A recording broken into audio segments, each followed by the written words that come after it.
sometimes rainy. Now the sky's beginning to clear in downtown Cincinnati. A season-long 10-game homestand continues tonight, and interleague play is back as the Kansas City Royals visit Great American Ballpark to take on the Reds. And hi again, everybody, alongside the Cowboy, Jeff Brantley. I'm Tom Brenneman. Welcome, as always, to Reds Baseball on Fox Sports Ohio. What do we know about the Kansas City Royals? I do know they've made a managerial change since this season began. Well, it almost seems like it's the Atlanta Braves from years ago. Dayton Moore in the front office. They've got Dean Taylor in the front office, and now the third base coach from years ago under Bobby Cox, Ned Yost. Ned Yost used to be with the Brewers, managed there for a while. Now he's managing this ball club and trying to get them back on track. Royals coming in at 11 games overall under 500, but you saw the note there, an even 500 team since Ned Yost took over. Meanwhile, for the Reds, coming off a thrilling win yesterday thanks to a huge game-tying hit from Brandon Phillips. And I'm not so sure, Cowboy, during his entire Reds tenure, that Brandon Phillips is playing any better baseball than he is right now. Well, it's amazing what can happen when you just relax and play the game. Right now for Phillips, he's trusting his hands with everything that he's playing with. Anytime he gets a fastball inside, that's the ball that he drills into that corner. That's where he's getting all of those doubles. But then a lot of teams like to pitch him away. Well, he trusts his hands on the inside. He's not worried about that. The only thing he's concentrating about is driving the ball the other way, and that allows him to get to that ball in. And look where he ranks in the National League in some very important categories. Tied for the second most hits, scored the third most runs, the fourth most doubles, and you know the Gold Glove is always gold. A 13-game hitting streak entering play tonight for Brandon Phillips. When we come back, we'll talk about the pitching matchup tonight. Bronson Arroyo for the Redlegs, Luke Hochevar on the mound for Kansas City.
Transmitted in any form.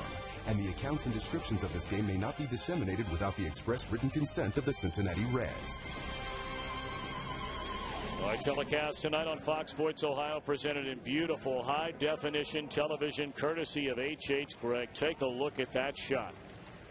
The symbol of the great United States of America, the bald eagle. Boy, how sweet is that? Wow. All right, weather-wise, looking pretty good right now. What about the rest of tonight, Tim Hedrick? We'll have some summer-like weather down at the ballpark tonight. Look at there. Temperature hovering around 80. Winds out of the south-southwest at 10. That dew point will be high in the lower 70s, and chance of a scattered shower or thunderstorm. You enjoy the game, everybody. Tim will do it. Luke Hochevar was mighty good against the Reds last season in interleague play, Cowboy. A complete shutout, right around 80 pitches. Well, you look at his numbers, and they're a little bit deceiving right now. His last 4 ball games, he's pitched in 31 and a third innings, and you see the game he pitched last year, 80 pitches. So this is a guy that throws a lot of strikes, and he pitches to contact. See the overall season numbers on the Kansas City right-hander. Bronson Arroyo, meanwhile, going for his 6th win of the year, was very good last Sunday in Washington. He didn't figure in the decision. The Reds won that game, of course, in 10 innings. So when we come back, we'll have the first pitch and all the action. The Royals rolling into Cincinnati. First pitch next.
State Farm, like a good neighbor, State Farm is there. By Ford F-Series trucks, the best-selling trucks, 33 straight years. By Just for Men, for mustache and beard, keep your edge.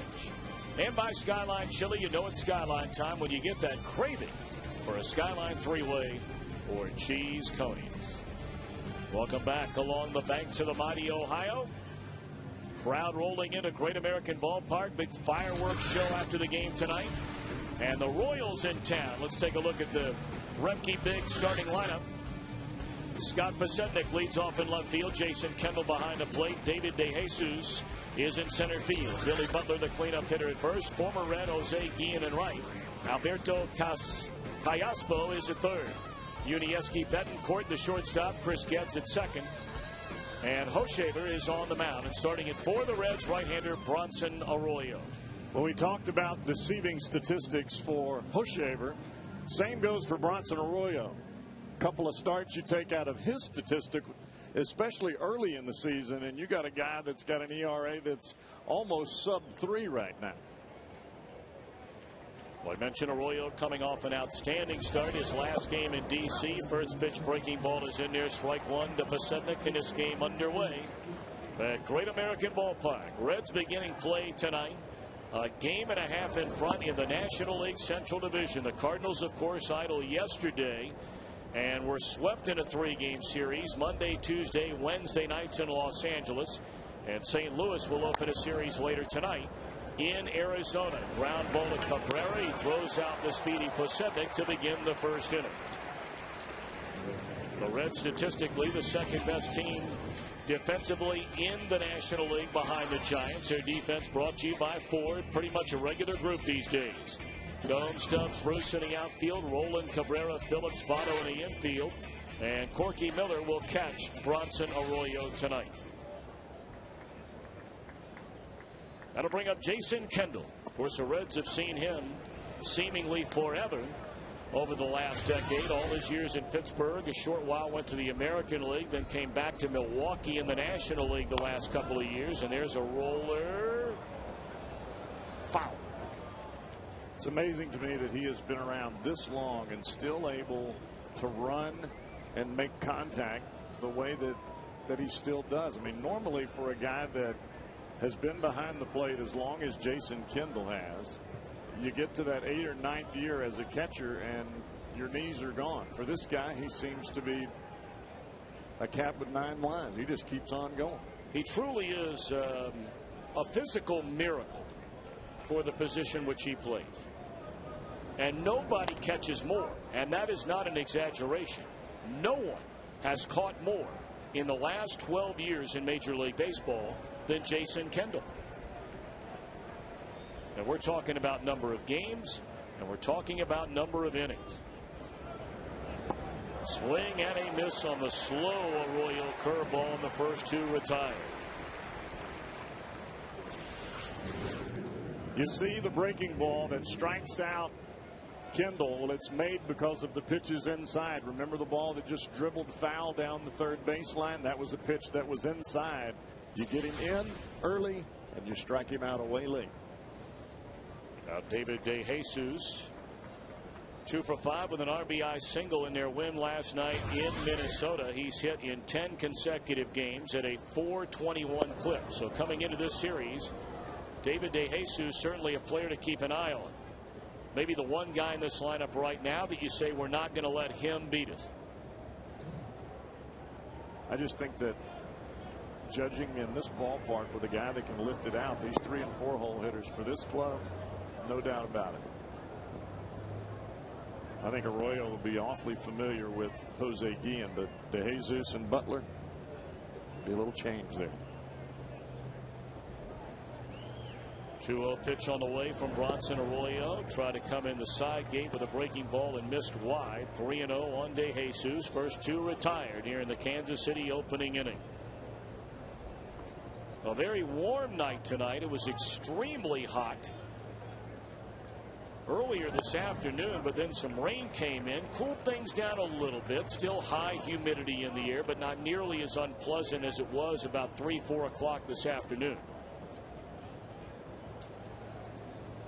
83 degrees our game time temperature tonight, and the 3-1 to DeJesus is strike 2. Arroyo started off with a tough April. May was much better, and now he seems to be, especially after that game in Washington, just like everything is just starting to fall together, very similar to what he had last year. High fly ball straight away center field. Coming in to get it is Drew Stubbs, and Arroyo marches through the side in order. A scoreless Royals first, and the Reds are coming up.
have met 14 games, split right down the middle. But the Reds were swept in a 3-game series at Kauffman Stadium last year, and they certainly haven't forgotten about that. Rumpke Biggs, Reds starting lineup for Dusty Baker. Orlando Cabrera back in there leading off. Brandon Phillips at second. Joey Votto at first. Scott Rowland, Johnny Gomes, Jay Bruce in middle third. Bruce Stubbs, Corky Miller, Bronson Arroyo, the latter third. Luke Hochevar, a #1 overall pick in the June 2006 draft. And at times he is really good, and at other times it's a one bad inning that turns to do him in. University of Tennessee. Went to high school in Colorado. Dad played for the Nuggets, I think, at one point in time. Pretty good basketball player.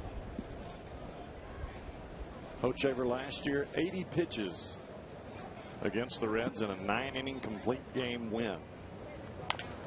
High bouncing ball, and this will have a chance to be a hit. It will be a hit for Orlando Cabrera. How good is that leadoff spot been the last 2 games? Cabrera, 4 hits 2 nights ago. Brandon Phillips, 4 hits in yesterday's game, batting in the #1 spot.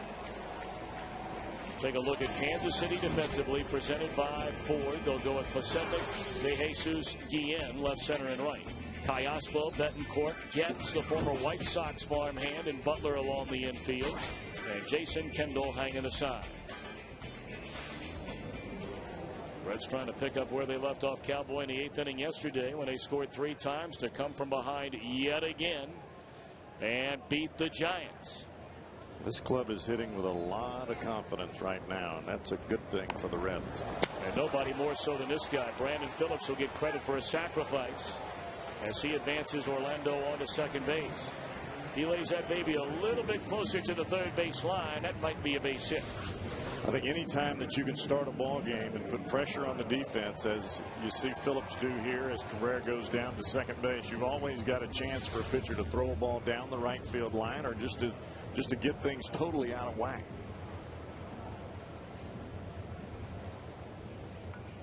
Joey Votto drove in the game-winning run yesterday. One of just 2 hits Votto had in the San Francisco series.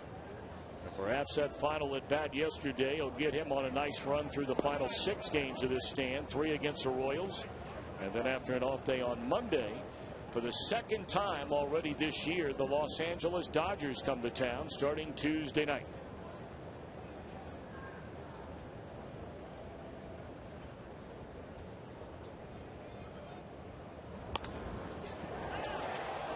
Right behind the bag, it's Billy Butler, with Cabrera advancing on to third, but there are 2 out in the inning.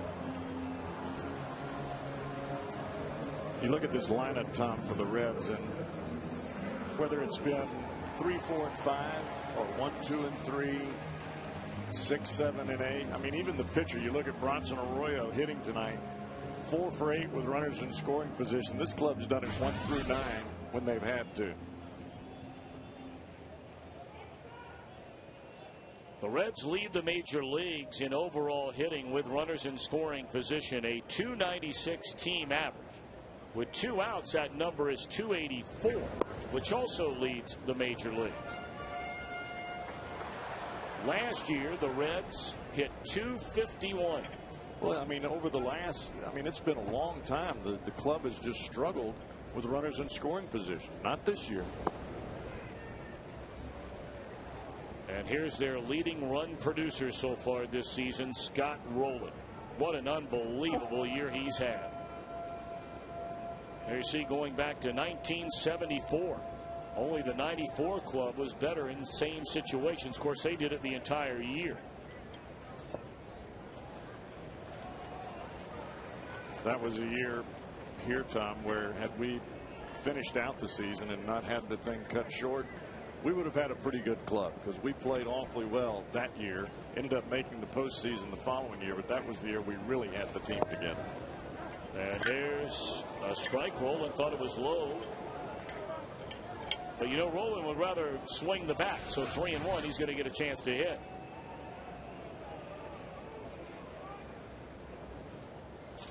Mike DeMuro, the home plate umpire tonight. Tim Welke at first. Jim Reynolds at second. Tim's brother Bill works down at third. 3-1 delivery. And now 3-2. There's some veteran hitters that'll take a pitch just as Roland did on 3-0 and start to walk towards first base, even though he knows it's a strike, hoping that Hochevar will come right back to that same spot. That down and in spot for Roland is a home run pitch. Payoff pitch on the way to Scotty Roland. And a slow roller. Barehanding is Kayaspo. He didn't need to do it. And the run scores from third, leading the Reds a 1-0 lead. Kayaspo playing third base for the first time in his career this year, a second baseman by trade. Well, Tom, you said it correctly when you said he didn't need to. With Roland running, you don't barehand that ball at the cut of the grass. You use your glove, you come up, and you make a strong throw. Watch what he does here. He turns, and he tries to barehand a ball that's coming with pretty good velocity. You don't usually barehand the ball unless it's do or die or unless the ball has totally stopped.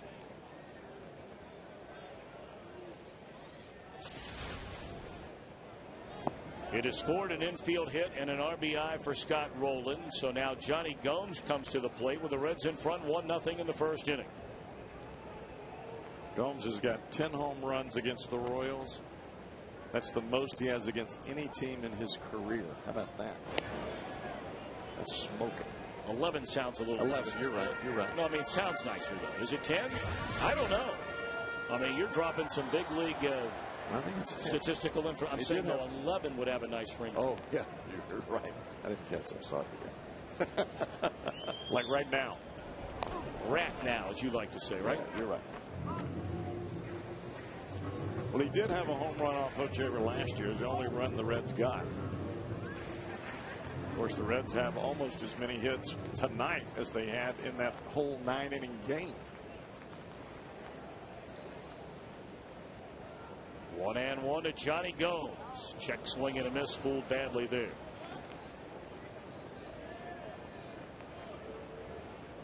They start looking around at, National League outfielders, and certainly we're a month away from the All-Star game. But I'll tell you right now, I agree with you. This guy's got to be right in the mix. I don't know how in the world you wouldn't take a long, hard look at his numbers. Of course, they don't break it down left fielder, center fielder, right fielder. But if they did, I mean, Johnny Gomes would be the man in left field. He leads all National League left fielders in batting average and RBIs, and is second in slugging percentage. And he's not even getting to play every day.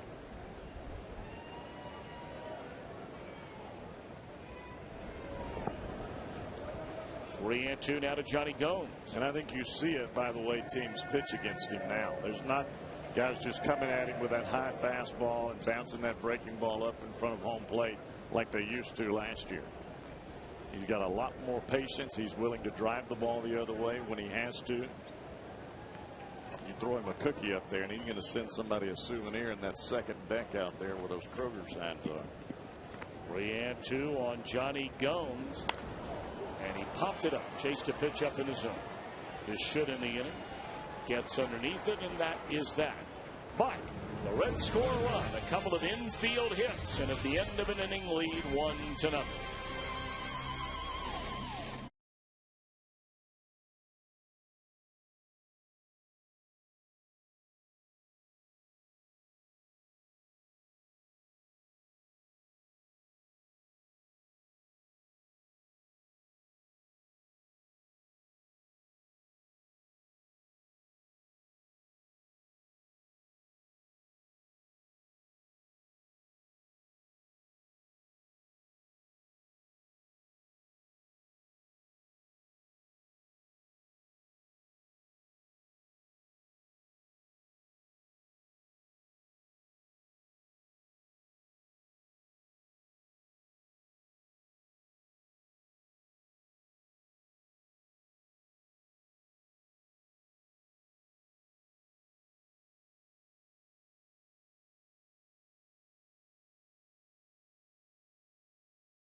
100 don't go high. You want to keep this guy off the bases. He can still run at 34 years old. He hits the ball on the ground. He puts pressure on your defense, so you got to keep him off.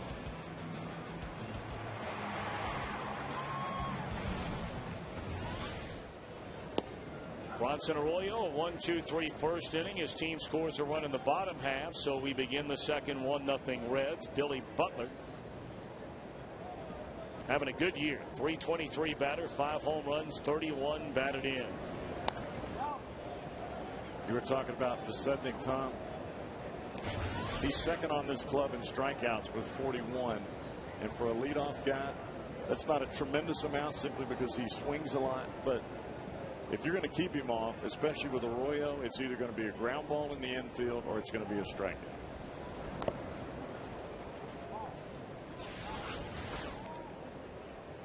He likes to take the fastball and hit it the other way.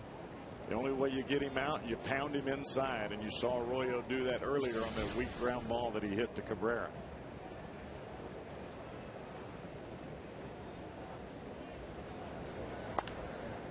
Breaking ball fouled off out of play, first base side, still 0-2 to Butler. Will be followed by Jose Guillen and then Alberto Callaspo.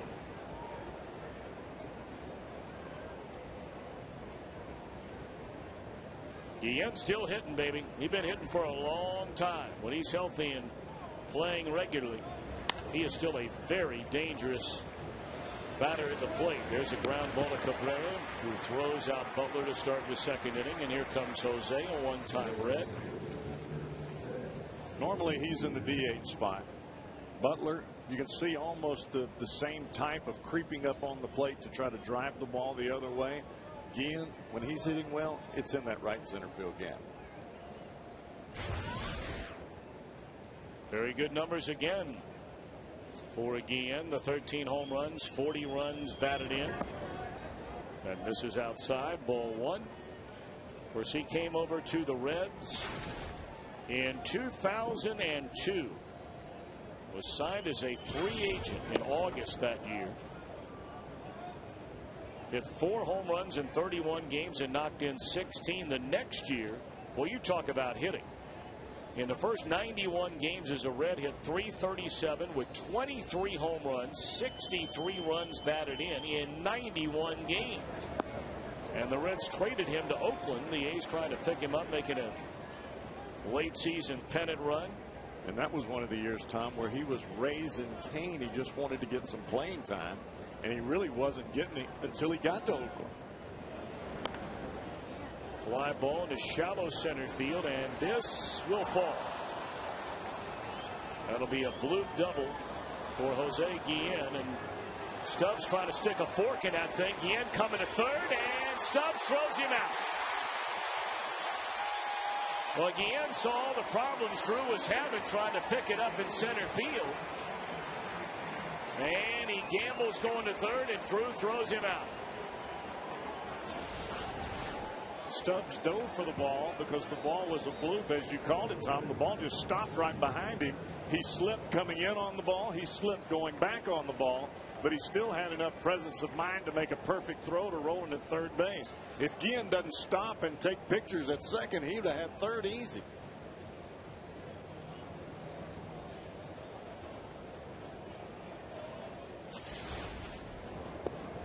So now 2 down, nobody on for Callaspo.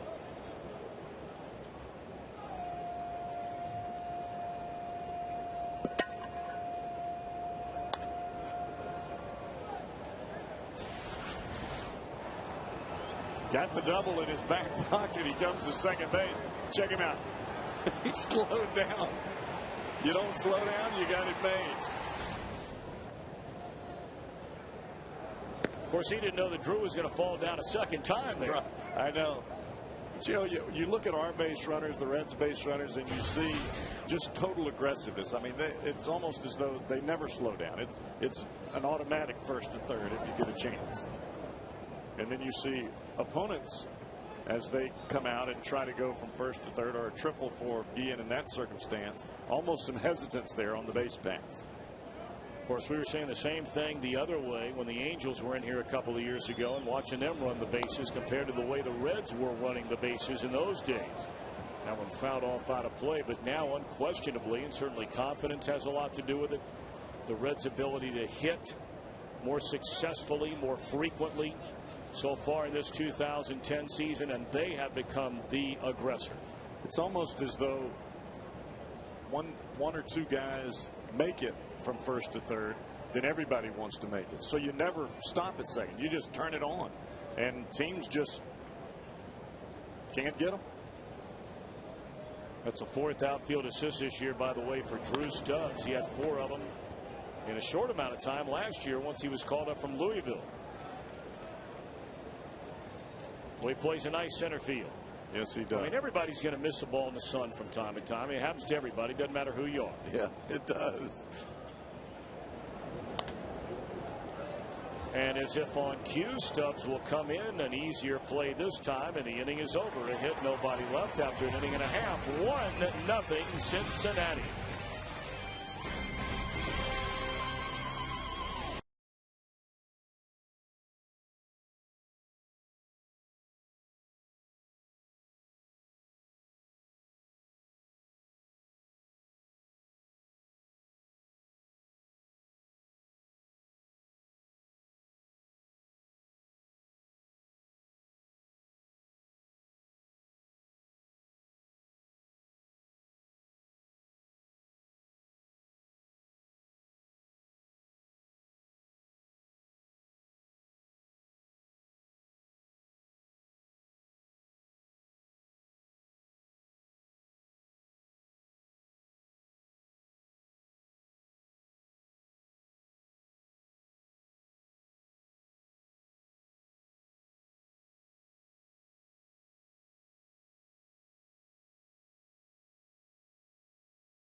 There and just see the ball, hit the ball. I mean, I try to keep it simple, and hopefully success happens. I mean, this game is all about hitting the ball where they're not. I mean, you can get some bloopers and you can hit the ball hard, and it's just crazy. This game will kill you.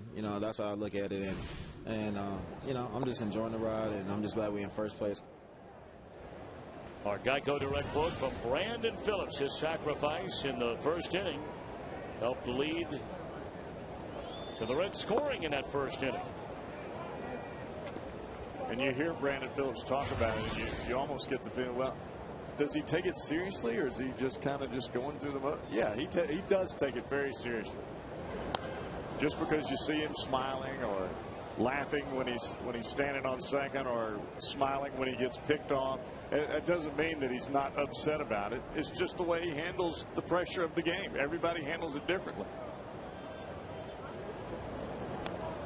Fouled away by Jay Bruce. 2-2. Jay leading off the Reds' second inning. He'll be followed by Drew Stubbs and Corky Miller.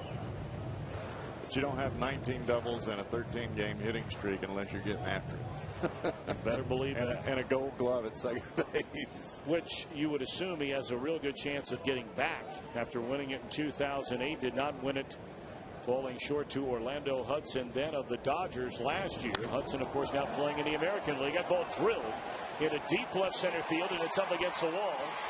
And this will be a leadoff double for Jay Bruce, his 11th two-base hit of the year. Tom, you just got finished talking about how good Stubbs plays center field. watch the center fielder DeJesus as this ball comes off the bat. A left-hander hits it. It's going to dead center field. He breaks straight back, even though the ball is slicing away from him the whole time he's running backwards. He didn't get his eyes on the ball right away. He has to break towards left center field. Too late.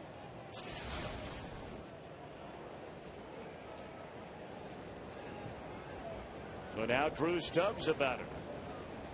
7 home runs, 29 batted in for Stubbs. His batting average still rising up to 242 now. Cowboy, you were talking about that number before the game tonight.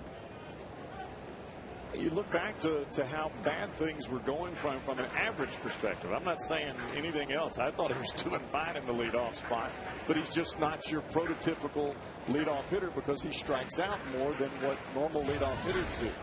But you look at what Stubbs does. He walks a lot. When he does put the ball in play, instead of it being a ground out, it's usually a base hit because of his speed. When you do get him out, it's because of the strikeout. He just gets out in a way that's really not acceptable for most baseball fans. Well, after starting the year batting 190, that was up until 3 weeks ago. In the last 19 games, Stubbs has been a 361 hitter, and there's a rocket into center field. Jay Bruce racing to the plate. Here's a throw, not in time. Stubbs to second. 2-0 Reds. That's the part that I think he's improved the most, Tom, is relaxing when he's got runners in scoring position. Not just in a leadoff spot, but hitting when he's got a chance to do something special, as in that right there where he drives the ball right back up the box. That's a major concentration there. You know, it's amazing. Stubbs now sitting on 30 runs batted in, and you're talking about a guy whose batting average we just mentioned is in the 240s, has been lower than that pretty much the entire year. He was either batting in the leadoff spot, not a big RBI spot, especially in the National League, was batting in the 7-hole, generally not a big RBI spot. But yet he only has 8 fewer runs batted in than Joey Votto. Well, you hit the nail on the head talking about 1st and 7th. There's no RBI chances there. You have to make them for yourself. I mean, you got to get a hit every time if you want to have some RBIs. Corky Miller looking for his first hit. Lord knows he deserves one. He has hit some balls right on the screws, and there it is in the right center field. Stubbs will easily score, and the Reds lead 3-0. Corky getting in on the act tonight. Good for him. You know everybody down in that dugout's rooting for Corky Miller. Well, he has been an outstanding defensive catcher and game caller. Everybody on this staff loves this guy because of the way he knows about his business behind home plate. So you pull for a guy to get a hit, even though that's the biggest challenge for him in the big leagues. But in AAA this year, he changed his swing to drive the ball the other way almost on every swing. Well, he's hit into some bad luck in the first probably 4 or 5 games that he's been in up here, and that ball there was a one-hop bullet past the second baseman, but yet it was on the right side of second base. Bob McClure, the Kansas City pitching coach, out to visit with Hochevar. He has given up 3 consecutive hits to begin this second inning, and he's in a 3-0 hole, nobody out. And you're getting RBIs now from your 7- and 8-hole batters. Now, you mentioned the Reds pitchers. They lead all National League teams in batting. There's a bunt, throw to second for 1, and they can't double up Arroyo, so he fails to advance a runner with a sacrifice. 1 out in the inning. Well, we talked about the Royals visiting from the American League Central Division, and the standings over there presented by Honda. Minnesota, ho-hum. There they are again, Cowboys, seemingly every single year. I think when you look at that ball club, it all goes back to pitching and defense and execution of the fundamentals. Yes, they have 2 great players in Morneau and Mauer, but 2 players don't win a championship. It takes a club, and it takes a club that all pulls together. Orlando Cabrera down a strike. I think there's a certain expectation when you play for the Minnesota Twins and Ron Gardenhire, and I think it started a long time ago with Kelly as the manager, and then when Gardenhire took over, things have not changed much around there for expectation. No, they have not. Now they have that brand new ballpark, Target Field, of course, they're playing in. gets targets all right. For home runs for Mauer and Morneau. They got a nice team. You know, every year they seem to come up just short once the playoffs begin, whether it be in the division series. A couple of times they've broken through to get to the LCS. And we're talking about a team that lost probably their best pitcher in Joe Nathan before spring training ever broke. The guy that's their closer and really pulls up the end of every ball game, and he's out from day one, and they're still in first place with a good lead.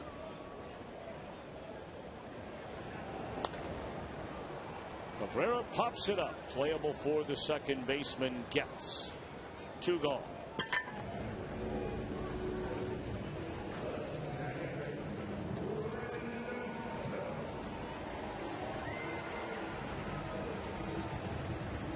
Now Brandon Phillips, he's going to swing the bat this time. He put down that sacrifice after a leadoff single by Cabrera an inning ago, which led to the first run of the game. A 13-game hitting streak coming into play tonight for Mr. Phillips. And during the 13-game hit streak, a .441 batter. They've got Guillen in right field, really over towards the right field line. They look how far Guillen is over here in right field, and you can see DeJesus. I mean, this is the normal spot. He's playing over that way. They're expecting Phillips to hit the ball in that right center field gap. Better not hang a breaking ball.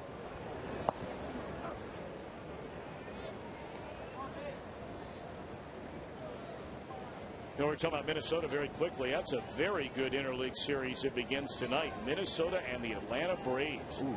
Couple of first place teams and both playing very good baseball.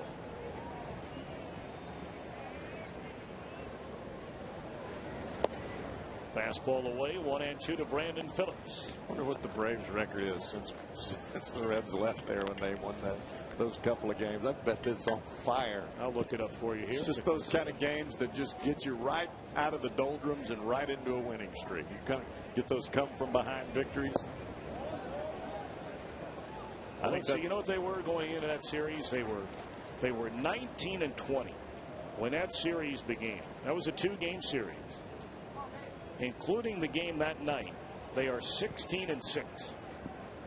That tells you how much prosperity that you get from an emotional standpoint when you get come from behind wins.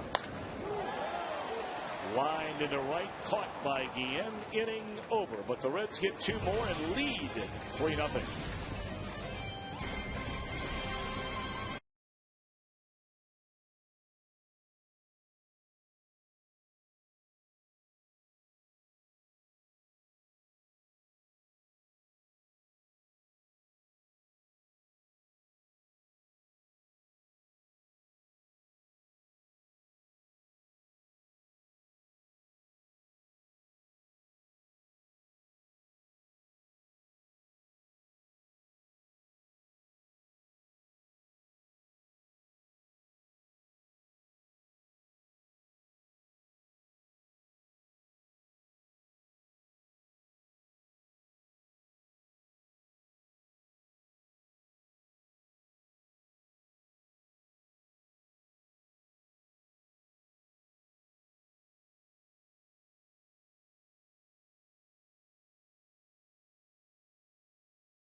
Barbecue sweepstakes presented by the Ohio Department of Public Safety. Now, fans, if you go to foxsportsohio.com right now and enter the keyword outfield, You've got a chance to win that barbecue sweepstakes, and every entry has a chance to win that catered party for 20 from Curly's Barbecue, Cowboy. What is it? What is it? Curly's Barbecue. What do you do? What do you do? What do you do? 50-inch high-definition television. I don't you can want always the TV. use I one of want those. the barbecue.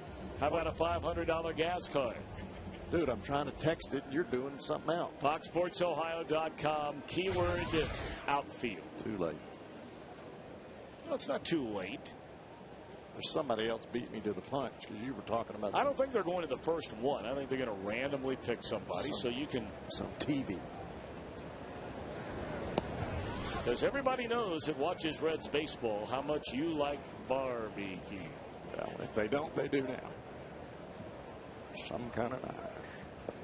Swing and a miss by Betancourt to lead off the third inning. Reds in front 3-0 for Bronson Arroyo. For those that don't know, when Cowboy walks into a rib joint for dinner, as Betancourt has gone on strikes, you order a rack for dinner, so a rack for night, and then what? A rack for midnight.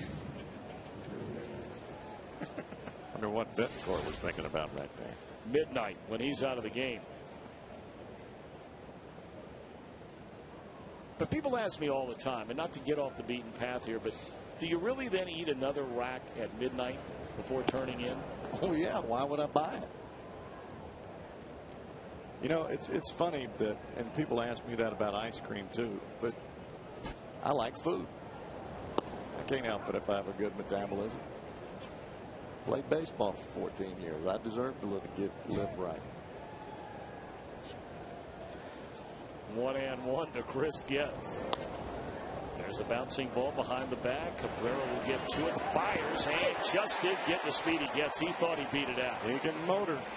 He plays the game the right way. He really does. He got inside on the grass, and that really helped him with his traction coming down the line. And tell you what, if you don't get rid of that, you're in trouble. Well, just a reminder one more time, you go to FoxSportsOhio.com and you can vote for the Reds' top memorable moment that you'd like to see replayed during Sunday's Reds Live right here on Fox Sports Ohio. Peter Edward Rose, the all-time hit king, 41-92, or Game 7 of the 1975 World Series against the Boston Red Sox, one of the great World Series ever played. It's a tough pick right there.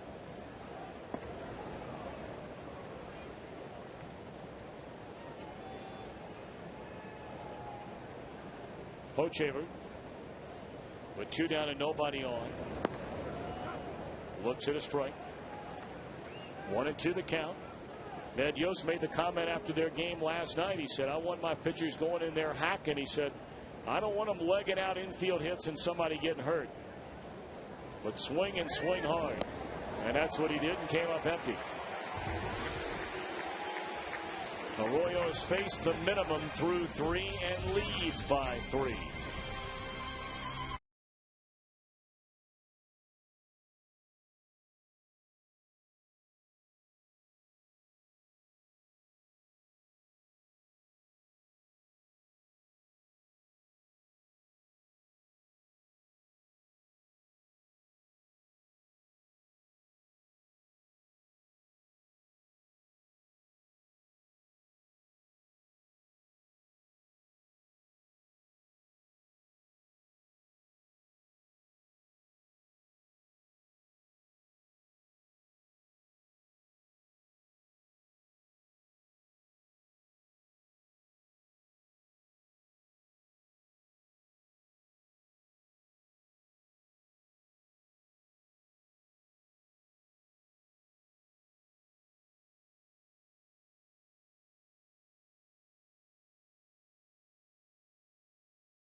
Tonight, Steve Smith of Cincinnati will win the beautiful new Tundra on display every night at Great American Ballpark, and you can register for your chance to win at an upcoming game. Just stop into one of your Cincinnati or Northern Kentucky Toyota dealers.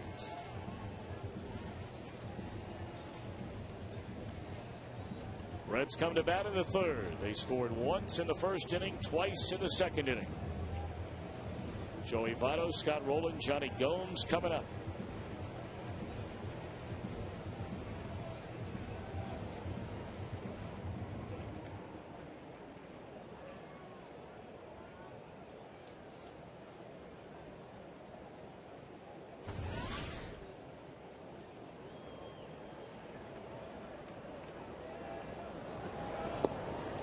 Up and away, ball one to Joey Votto. And don't forget, at Papa John's right now, get any large pizza for $10. You can try one of their large signature specialty pizzas or create your own with all the toppings you want for $10. Call or click papajohns.com.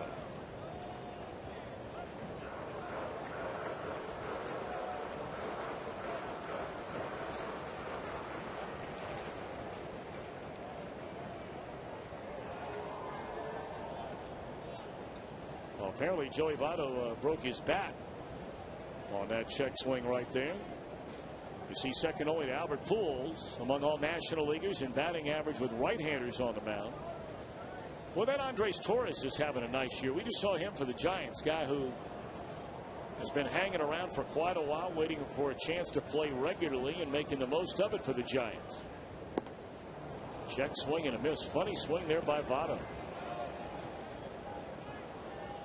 Every once in a while, I think Joey will be guessing on a certain pitch, and he may get that pitch, and then it's not in the spot that he wants it to be in, and then it just ends up a funny-looking swing.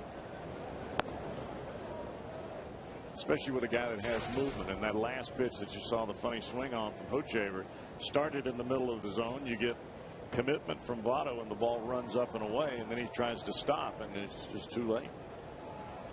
Hochevar delivers, and a breaking ball in the dirt. Votto doesn't chase it. A full count on the Reds' first baseman. Then again, we've seen him when he guesses right, and they're almost in the river. Got to give out hard hats out there.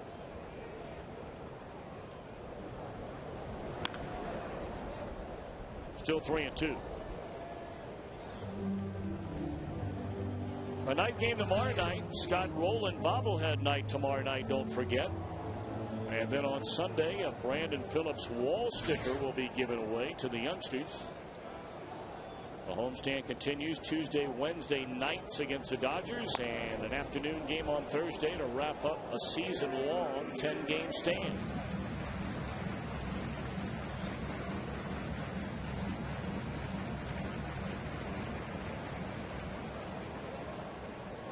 Seven pitches thus far in this at bat. And number 8 on the way to Joey Votto. Struck him out. For a strikeout tonight for the Kansas City right-hander, one away. Looked like Votto was sitting on a fastball in the majority of this at bat.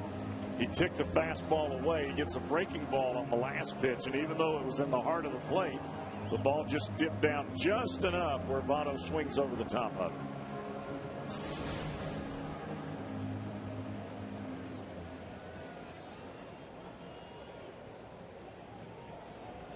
Now Scotty Rowland on the right-handed side of the batter's box and looks at a breaking ball low for ball one.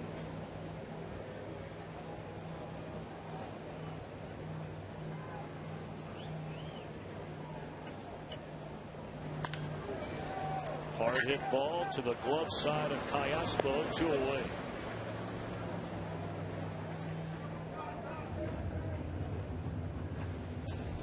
Well, you can vote for the People's All-Star Among Us by going online to www.peopleallstar.com. Your votes will determine which of these deserving candidates goes to the All-Star game. And these are folks that day in and day out are making a huge difference to so many in our area.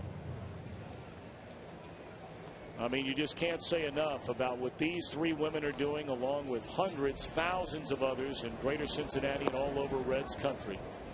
I mean, that are down there in the trenches, and what a tremendous honor it is to be down to the final 3 and have a chance to represent the Cincinnati Reds at the All-Star game in Anaheim. You know, and I would say that the majority of those folks do it for no thanks whatsoever. It's just something that they've been called to do from their own heart, that is. Indeed.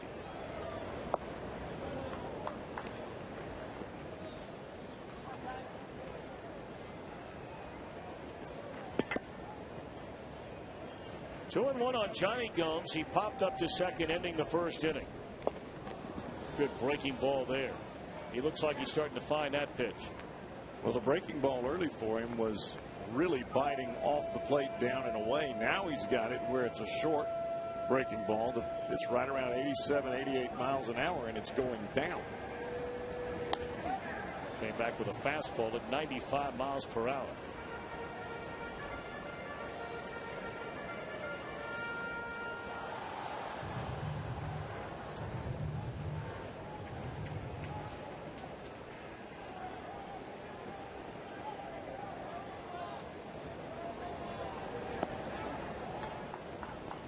Three and two to Johnny Gomes. Bases empty, 2 are out. Reds in front, 3-0. We're in the third. Great to have you with us on this Friday night on what has turned out to be an absolutely beautiful night for baseball yet again.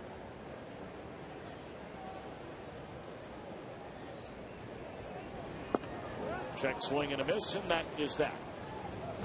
A perfect inning, the first scoreless inning for the Reds. We go to the fourth, 3-0 ball game.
Or more on car insurance, visit geico.com or call 1-800-947-AUTO.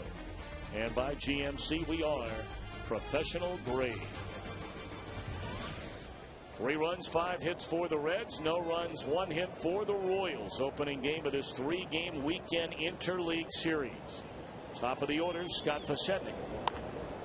A bouncing ball to the right side. Down to make sure on one knee is Brandon Phillips. That's what you talked about earlier in regards to Pasetnik, Mr. Brantley. Just keep it inside. Make him hit the ball on the ground.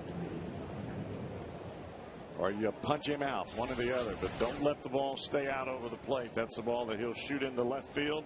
And then you got problems on your hands with him at first base.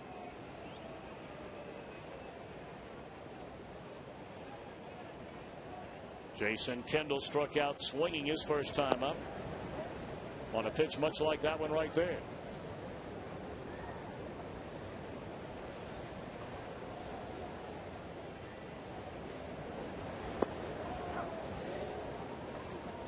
It's amazing how he can change speeds on the same exact pitch.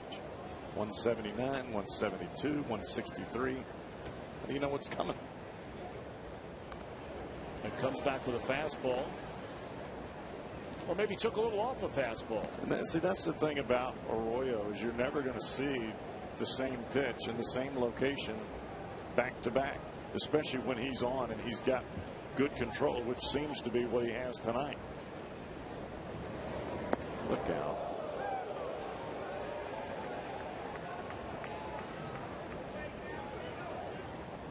And that was supposed to be a fastball that was up in the strike zone for a swing and a miss, and that one came out of the hand a little early. Hit it for the helmet.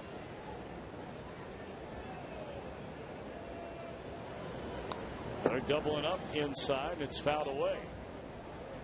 And most pitchers would not do what Arroyo just did there. Fastball up and in, and then throw a changeup down and in, and take something off the ball and try to get a guy like Kimball, who's trying to hit the ball the other way, to pop it up.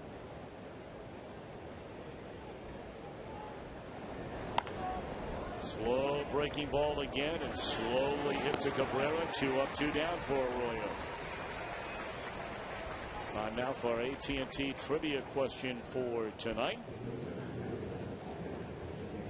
Who was the only player to play 1,000 or more games for both the Reds and then 200 or more games for the Royals? Give you a little while to think about that. Hal McRae was not one of them, and Hal McRae might have been the one guy more than anybody else that comes to mind as far as in the last 25, 35 years. McRae was not one of them? No, he did not play that long with the Reds. Probably would have been a flip-flop the other way. 200 or more with the Reds, 1,000 or more with the Royals. McRae, of course, part of an outstanding platoon in the outfield when he first came to the major leagues with Bernie Carbo back in the late 60s and early 70s with the Reds.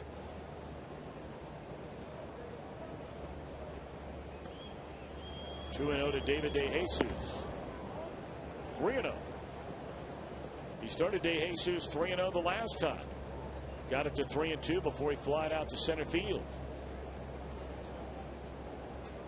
Maybe that's a scouting report. Get behind early. Throw changeups late.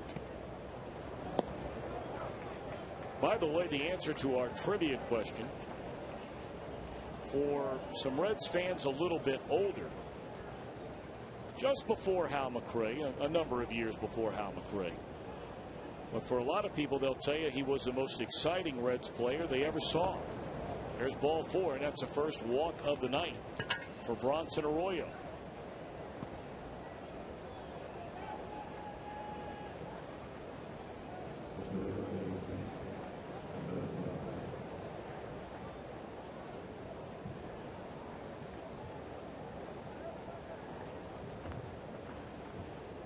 Most exciting?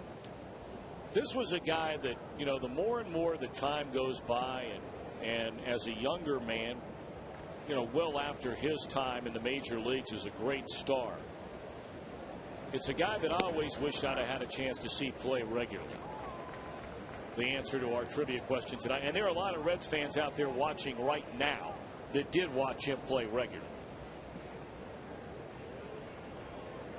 He's one of the greatest all-time players in the history of the Reds franchise. Is his number retired? It is not. Forced play at second will end the inning. Although, you know what? That might be something worth considering.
The first 30,000 fans in attendance get that bobblehead of the Reds' third baseman thanks to our friends at Kroger. There are tickets available. You can call right now to get them. 513-381-REDS. That's 381-REDS, or you can log on to Reds.com. Jay Bruce led off the 2-run second inning with a double to left center and scored the first run in it. Coach Shaver coming off his first perfect inning of the game. And it's 2-1 to Jay Bruce.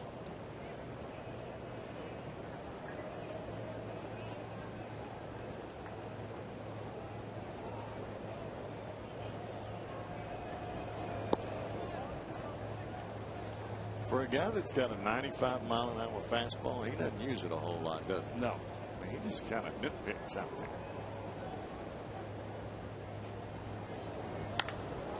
High fly ball in the deep right center, and Jay Bruce has played long ball.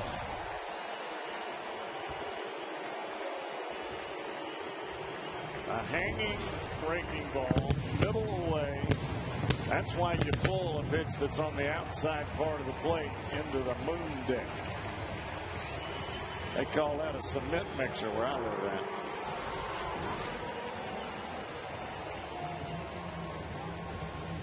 See ya. The old backup slider. Well, you just got finished mentioning it that Coach Shaver throws so hard. I mean, he's been blessed with a terrific arm. And yet we have not seen very many fastballs so far in the game tonight from him. Well, that's the old saying, if you've got a 95-mile-an-hour fastball and you don't lose it, if you don't use it, you'll lose it. He's throwing a lot of breaking balls.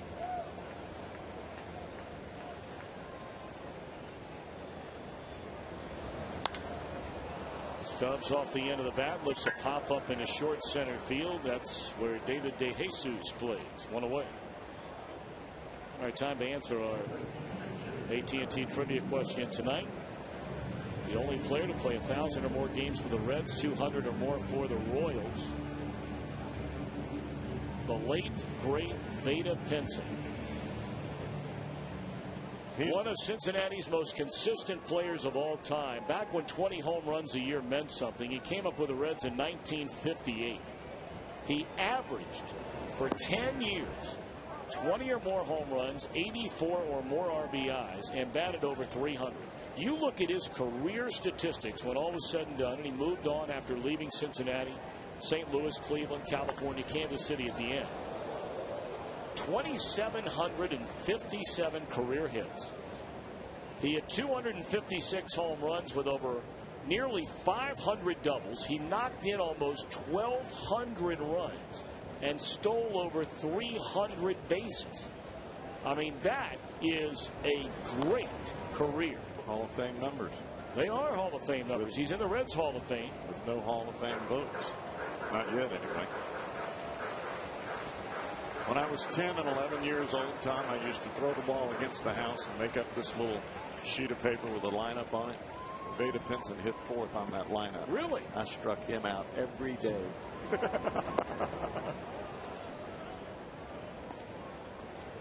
Every day. So, I mean, you would have been, you and I are the same age. You would have been barely old enough to really, really remember watching. Well, I had his baseball card. Right. You look on the back of the baseball card. There's strike three to Corky Miller. 2 are out in the inning. Well, look at there. He threw some 94-mile-an-hour heaters and he struck the dude out. I'll be. What's that saying you like from that movie? Throw in the heater, Ricky.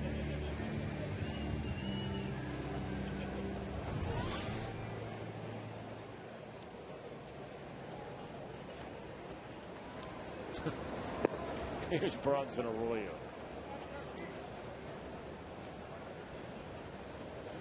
I've had so many fans, though, ask me when you're going to drop the 3-sentence line that will come later tonight, even if I have to stick my hand down your throat and rip it out of your vocal cords. We are going to hear it tonight. Reds lead 3-0.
Memorable games and moments, not only in Royals history and franchise history. On July the 24th of '83, the great George Brett homers to right.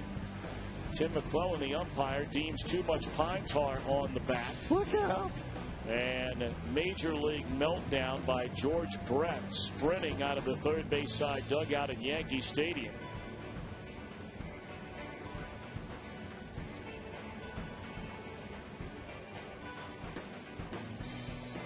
The pine tar was deemed to be too far up towards the head of the bat.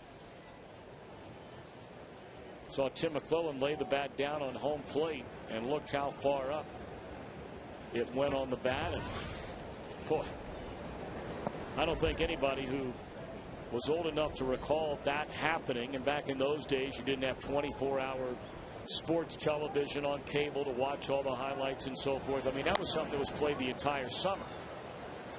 That was one of the best snaps of all time. Oh, yeah.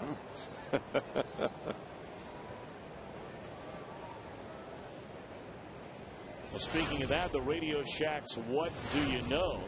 The Royals protested that pine tar ruling, and they won it. George Brett was awarded the home run. The game was replayed on a mutual day off later that year. There were 2 outs in the 9th inning. There's a bouncer to third, and Roland's throw is in the dirt. Almost wonder if Votto was either hit with a ball or spiked on the way by Guillen running up the line, and may have hit him in the leg. Watch the catch by Roland here. He's only got one chance. That's barehanded on the hop, and you could hear the oohs and ahs from the fans, but that's the ball that hits Votto on the leg.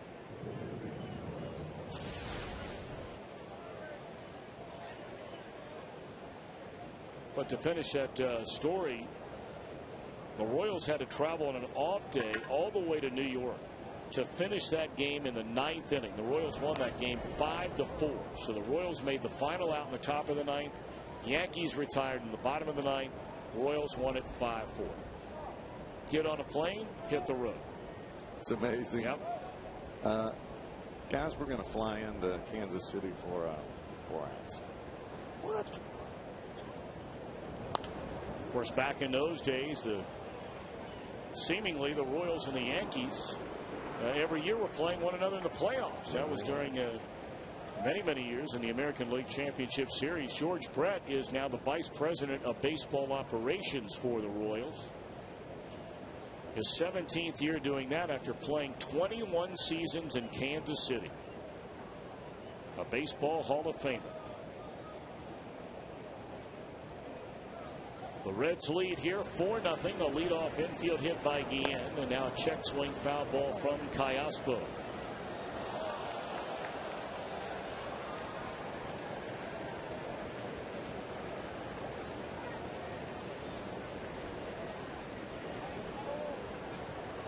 Cayaspo, not a big power hitter, but he's a good hitter. 7 home runs, 33 runs batted in, coming off an outstanding year last year with the Royals. I thought he was good when he was in Arizona. I did too. I thought he was going to be a good player there for a long time, but they just felt like his defense wasn't good enough. And he had some issues off the field that I think took away from some of the luster of his play, but the guy can still play the game of baseball.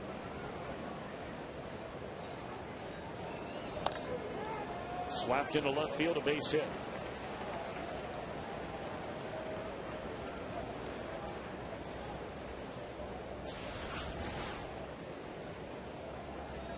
Fastball.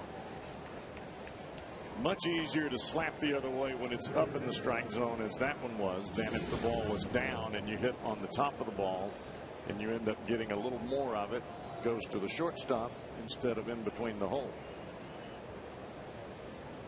First threat of the game for the Royals against Bronson Arroyo. 2-on, nobody out here in the 5th. The Reds in front 4-0. Unieski, Betancourt, the shortstop. Pulls one, foul.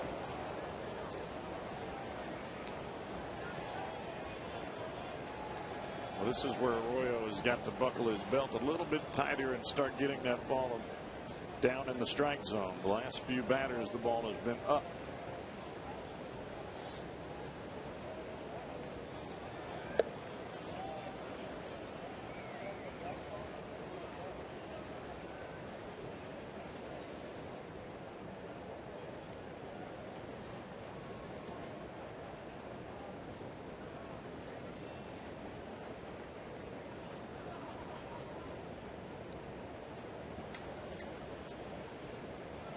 Well, after Betancourt, you get to the 8-hole and Getz, then the pitcher spot due up.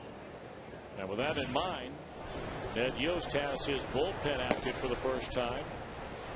Guy's been around a while. Kyle Farnsworth.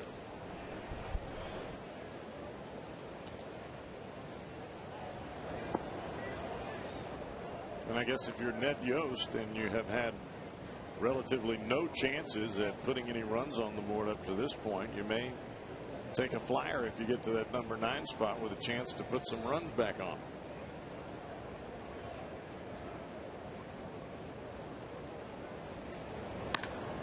That ball hit hard into left field, and that will sail over the head of Johnny Gomes up against the wall. Guillen will score. And on to third goes Cayaspo, a run scoring double for Betancourt, and it's a 4-1 game. Still nobody out. Another pitch from Arroyo that just hangs up in the strike zone, and Betancourt elevates this one in a hurry. And you can see that the Royals are starting to make adjustments to the off-speed pitches, and Arroyo has used the majority here in the first 4 and the third innings of 4 innings of play, that a lot of off-speed pitches. He's going to have to go back to the fastball inside to keep these guys honest. Chris Getz, a number 8 hitter. Pochaver is standing in the on-deck circle, but we told you about the action in the Royals bullpen. Fouled out of play by Getz. And it wouldn't surprise me a bit to see Ned Yost put a pinch hitter up there if Getz gets on here with a chance to get back in this game a little bit. Told you Getz had a solid rookie year with the White Sox last year as their primary second baseman. Hit .261, knocked in 31, had 18 doubles, stole 25 bases. Votto going to come to the plate, and now they have Cayaspo in a rundown. The tag second there, look to second base, and Corky didn't throw it. Don't know if he lost his grip, but he had a play, it looked like, at second base, but they get the first out of the inning. And it's still a 4-1 game. Well, this is what speed will do for you. Getz hits the ball hard right to Votto. Votto makes the right play by coming home. You've got to force out at third base, and Guillen just stops running. Well, Getz the whole time never stops. He hustles all the way around first base, continues on to second base, and because of his speed, Corky Miller doesn't take a chance on the throw. Wilson Betemit will come up and pinch hit for Hochevar, who lasts just 4 innings tonight. Gives up 6 hits and 4 runs. Now Betemit, since being brought up from the minor leagues, got his first start yesterday, and all he did was hit 2 home runs in a game in a win over Minnesota. Is another guy, if he could ever get some of his problems off the field straightened out. I mean, this guy can hit. Came up with the Braves, if I'm not mistaken. He is, yeah, and bounced around a lot. He was a heck of a player, and at one point was really targeted to be the everyday shortstop for the Braves, and it just never panned out. Came up originally with Atlanta in 2001. He's still just 28 years old and seemingly has been around. Well, he has been around for a decade. Spent 3.5 years in Atlanta, had a couple of very good years with the Dodgers. Went to the Yankees for a couple of years and the White Sox last year.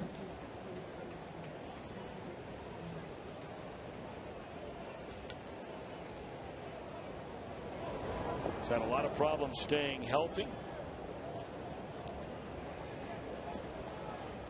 I don't think there's ever been an issue about the talent of Wilson Betemit. The issue is the production. Who's coming to the ballpark today?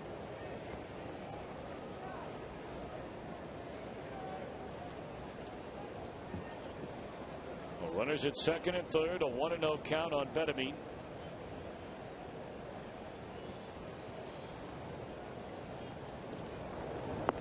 Two and 0.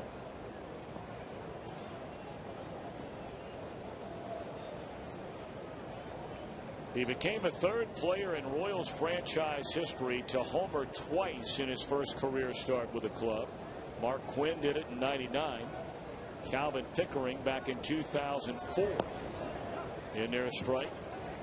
And he became the first major league player to homer in a starting debut for any team since Felipe Lopez did it last year for Arizona in his first game with the Diamondbacks against Colorado. 3-1 to Betemit.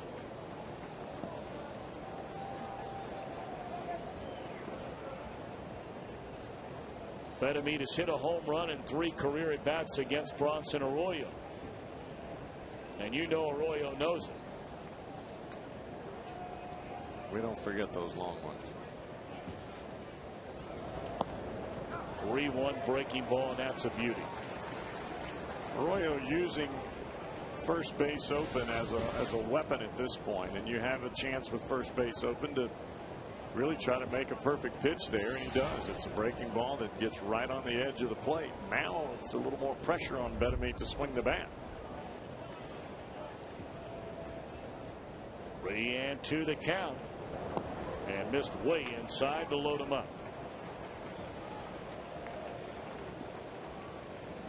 Now the tying run aboard. That's Betemit at first. They're loaded with 1 out, and here comes Facetnik, who's nearly impossible to double up.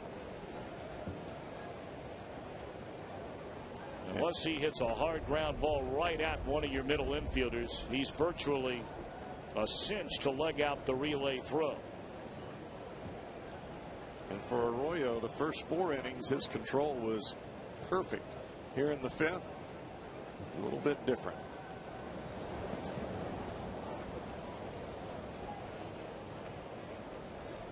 Those breaking balls that were just on the corner, or the changeups that were right at the bottom of the kneecaps, those balls are either bouncing in the dirt or staying up around thigh high.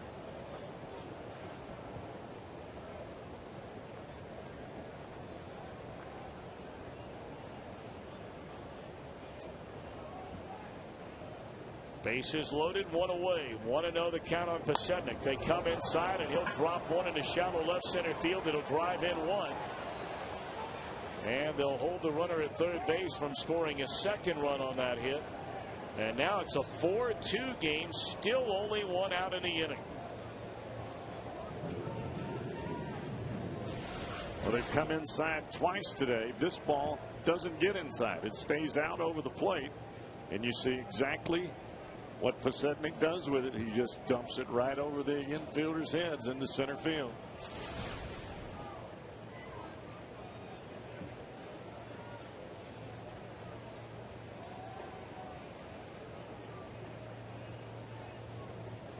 Reds 4, Royals 2. Bases loaded for Jason Kendall, and there's a fastball in there, a strike.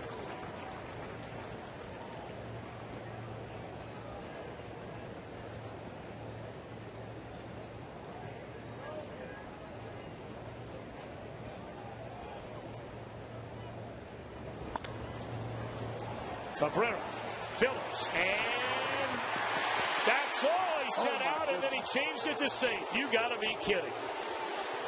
He went up with the right hand as if to say out, and then all of a sudden threw both hands parallel to the ground. And that's Tim Welke. It's a 4-3 game. Wow, how do you do that?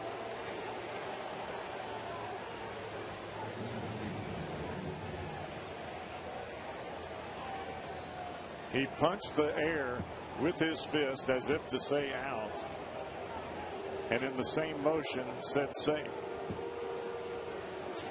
Thing about it is he got the call right. He did.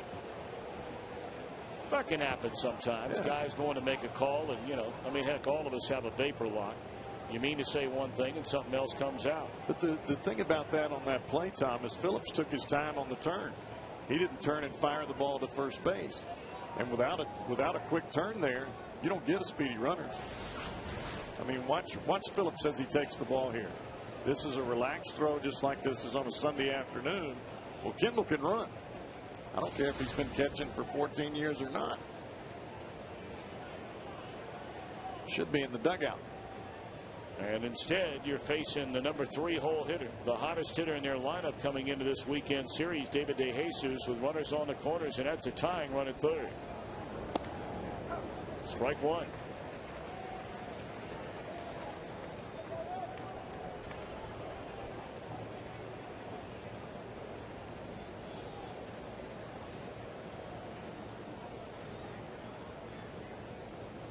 That's a play for the Reds that's been almost automatic all year long. That double play right there. But perhaps what a play made by a fan down there by the tarp. Holy mackerel. He saved somebody because that was a bullet. That was a bullet. He brought his glove with him. What a catch.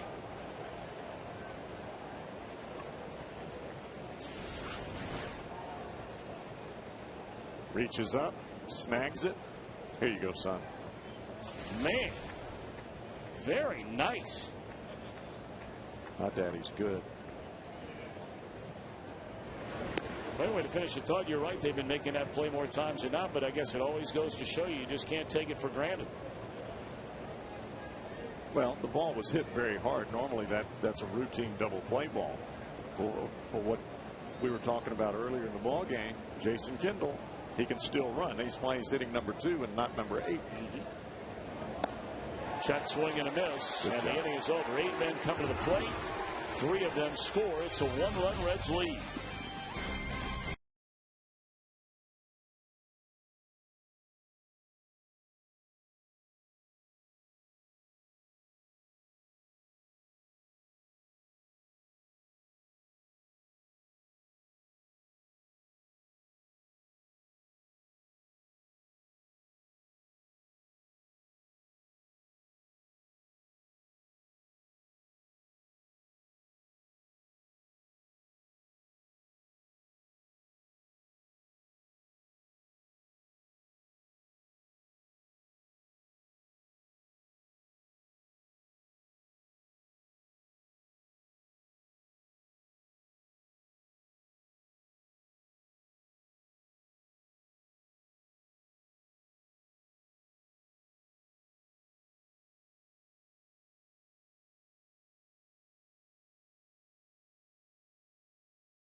Father's Day gift. It's a great one, an afternoon on the field at Great American Ballpark. The Reds Community Fund Father's Day catch event this Sunday, and you can play catch on a big league field with your dad or other family members and friends. For more information, this event presented by Alvis Materials. Call 513-765-7240 or visit reds.com/catch. You know, it'd be really nice if you and my dad went out there and played catch. I mean, you guys are partners pretty regularly over on the radio side. I understand that, but I don't know much in this world, but I do know that. Well, there's two ifs to that. Number one, I'm not really sure if I can throw it, and I'm not really sure if your dad could catch it. Very well put. I tell you, it's a great event. I took my wife and kids down there last year, and it was just fabulous. And like everybody down there just had a ball. It's right after the game on Sunday. What better thing to get to do with your dad on Father's Day when you've never been on a big league field is to get to go down and do that. No doubt. New Kansas City pitcher is Kyle Farnsworth, and the first batter he faces is Orlando Cabrera. Farnsworth, of course, for many years, Cowboy. We saw him with the Cubbies. Got a great fastball, good breaking ball, all the physical tools that you could possibly have for a pitcher. The concentration is always the key. Last ball game, he came in, first pitch he threw was a 3-run jack into the seats. All of a sudden it was 4-3, and he decided to turn it on, struck out 3 of the next 4 guys. Off the end of the bat, Brandon Phillips, a fly ball into left center. They were playing him to hit it the other way, but it hangs up long enough for De Jesus. And the Reds very quickly have 2 outs in the inning, and Farnsworth is the kind of guy that a lot of times he'll put himself behind the 8 ball by his inability to throw strikes. Well, that's the one thing for Farnsworth that has not been an issue for him so far this year. In the 20 innings he's pitched, or 20 appearances he's had, he struck out 21 batters, only walked 7.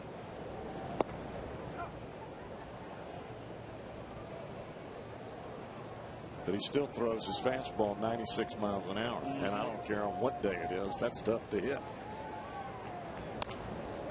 Bartle lines one into left field. A 7-pitch inning for Kyle Farnsworth. So the Royals back to the plate, trailing by a run.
We move on to the 6th. Jim Day with you. I'm down here just beside the Royals dugout. Another American League team makes their way in. Interleague play once again in Major League Baseball. And here's tonight's textbook question. It's brought to you by Meyer. It's very simple. Interleague play, good or bad? Text 1 if you think it's good for baseball. 2, bad for baseball. Text your votes to 37664. 37664. Standard rates apply while the results coming up. So interleague play, good or bad? What do you boys think? Second go round on that question. We had the same one up in Cleveland, as you mentioned, Jimbo. Sure. What did you vote the last time? Are you front running? Not front running.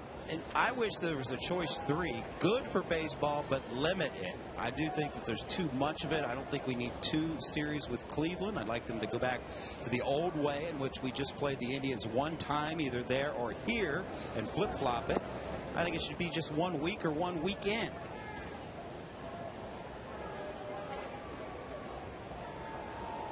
Well, the fans like it very, very much. I don't think there's ever been a doubt about that. I think the fans have loved interleague play since it began, and I think the players have hated it from day one.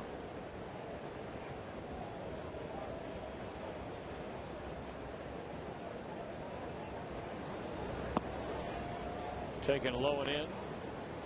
3-2.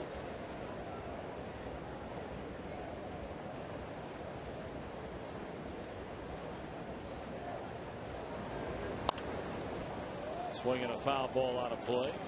Well, after the 5th inning, you know that Arroyo wants to get a good start here and get Butler out to start the 6th. Otherwise, the bullpen might be churning.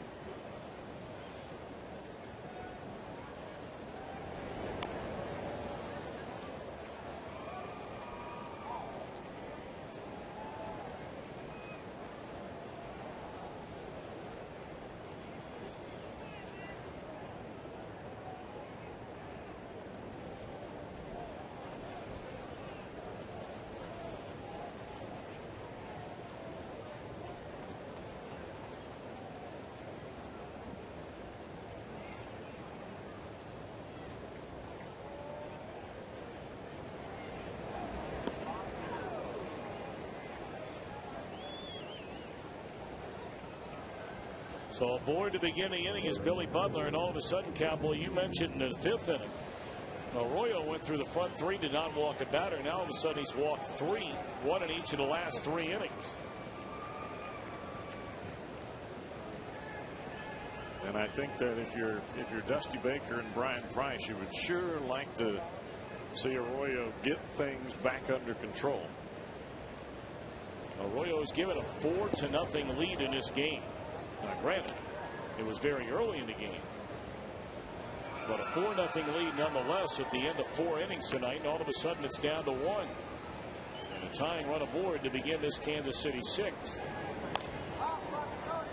Should get it out here in foul territory off the bat of Guillen. It's Votto, 1 away. Don't want to squash any hit of a threat. Well, the thing with Arroyo is you don't really judge him by his stuff, and you really don't judge him by pitch count. You judge by what the hitters are doing at home plate.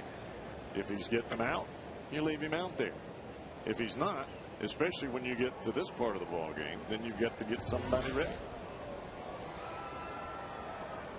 Here's Callaspo. He singled into left field his last time up.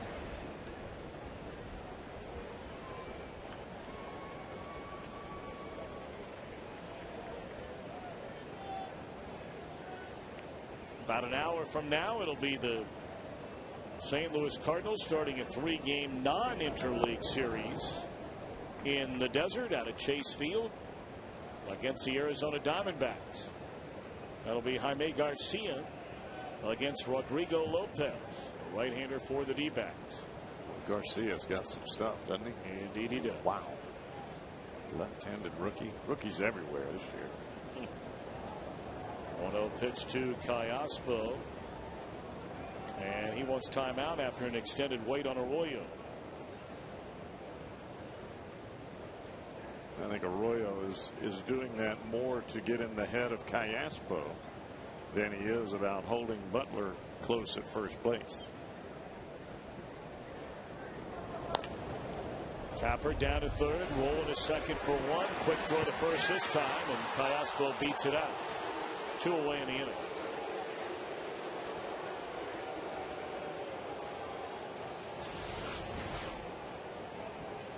The ball just was simply not hit hard enough at all to get a double play there, especially with Callaspo running.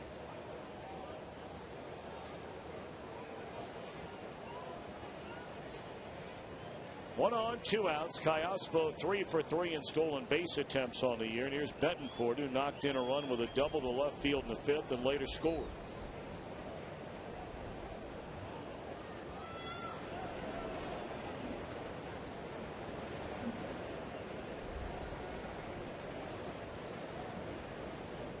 You look at this Royal club and you look at their numbers, they don't run a whole lot, except for the 2 guys, Getz and Poseda. I don't know if that's just American League Baseball or the previous manager Trey Hillman, but I know that if it's up to Ned Yost, they will run. He used to run the Brewers like they were going out of style.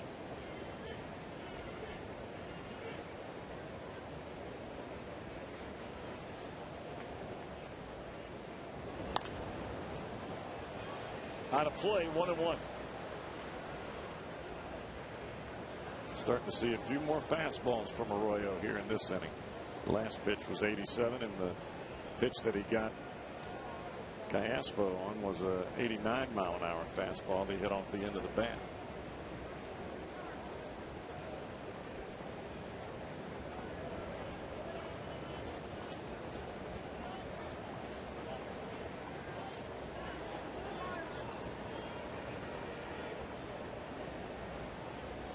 One and one to Betancourt. A breaking ball that time missed inside. 2 balls and a strike. 1 on, 2 out. Reds in front by a run. We're in the top of the 6th inning. Reds got 1 in the 1st on 2 infield hits. Rolling with the RBI single. Run scoring singles by Stubbs and Miller in a 2-run second. Jay Bruce a home run to make it 4-0 in the 4th. But then the Royals got 3 runs on 4 hits and a walk to draw within a run in the 5th. You watch Betterman when he comes to the plate, and you looked at the last pitch, the hanging breaking ball that was in here. Even a hanging breaking ball on this side of the plate keeps the hitter from diving out over. In the air left field, pretty well hit, and Kansas City has a lead on a 2-run home run by Betancourt. So gone is a 4-0 lead for Arroyo. And now it's a 1-run deficit. Left the hanging breaking ball in on the pitch before that I showed you, and instead of getting the ball out over the plate to have him chase there, watch where the catcher set up. That pitch is right down the heart of the plate. And even with a lunging swing, Betterman's still able to hit that baby out.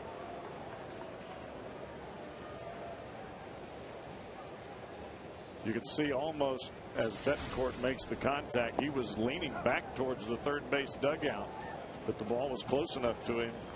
Still lifts it out of the ballpark. So now the Reds yet again are forced to play catch up.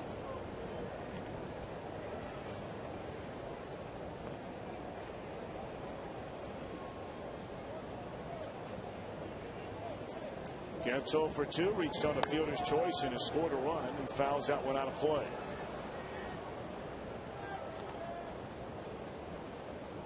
The Royals have action in their bullpen again. Kanekoa Teixeira.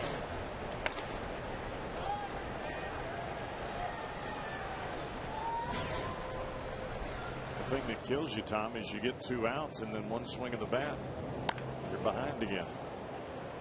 And of course it all started really with a leadoff walk. So a 4-0 lead by the boards, and the Reds trail now by a run.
Brought to you by Frost Brewed Coors Light. And the big thing about that play is he never lost his head. He didn't get flustered or didn't just decide he was just going to give up after he slipped the second time. All right, now the Reds in a 1-run deficit. 5-4 with Roland Gomes and Bruce coming up against Kyle Farnsworth, who had a 1-2-3 fifth inning on 7 pitches. 1-1 to Scott Rolen. So if the Reds are ahead and then they're behind, if they come back and go ahead again, is that a comeback win? Oh, yeah. Just check. Foul out of play. I'm not too nervous. They've done that. They have done it before, but Cowboy, you know as well as I do, it's so exciting. I mean, I can't imagine there's been a more exciting team in Major League Baseball to watch on a regular basis this year than the Reds. There's a base hit by Roland in the left center field. And so the tying run aboard to begin the 6th inning. And it's only fitting that that guy gets it started. But you don't want to make a habit of it over and over and over again, right? No, of having to come back. I mean, it's great they believe they can. I we agree. know they can. I agree. And, you know, it's almost like the closer that comes in the ball game and walks the first batter every night. You don't want to make a habit of it, but sometimes it just happens. The bottom line is you got to win the game, or you get the last 3 outs without the run score. So now Johnny Gomes. He has popped up to second and struck out swinging.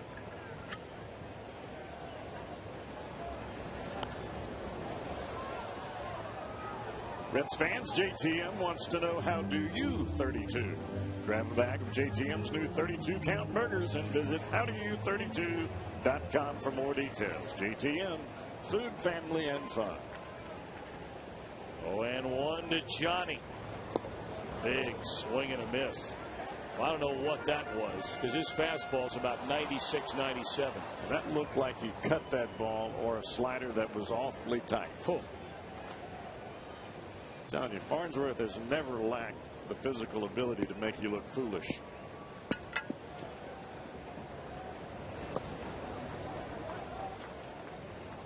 They always wanted him to be that guy that would become the closer with the Cubs, but for whatever reason, he just never got there.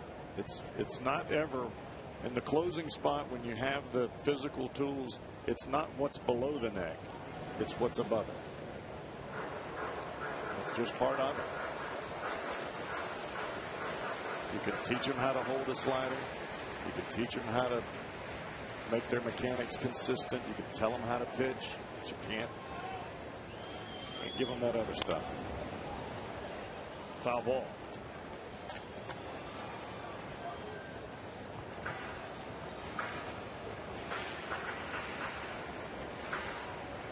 Farnsworth now 34 years old. Came up in 1999, 11 seasons ago with the Cubs. And boy, he had some years. 0-1, 76 games, a 2.70 ERA. He'd pretty much be up and then down. Real good year followed by a shaky year. Has pitched for Detroit, Atlanta, the Yankees for 3 years, Detroit again at the end of 08, and then Kansas City last year, and it wasn't a good year for him. That ball hit hard, but right at the left fielder, Scott Pasetnik, and rolling back to first, one away in the inning. Logan Andrusik warming up for the Reds in the bullpen.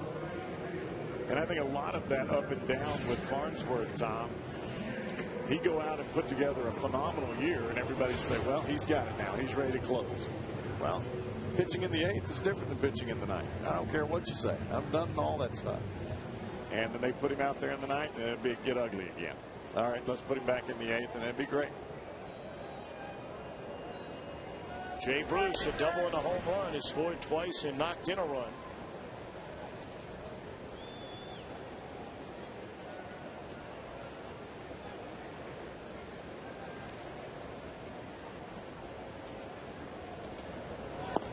Fastball away, ball 1 to Jay Bruce.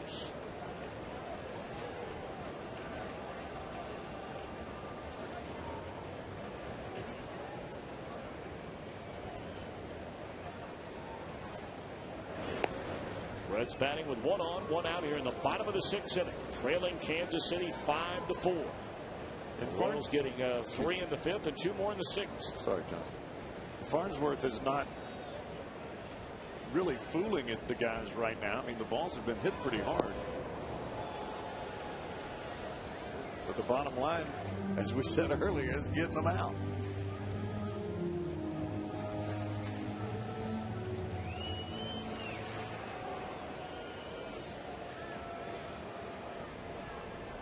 One and one to Jay Bruce, and it's pulled foul.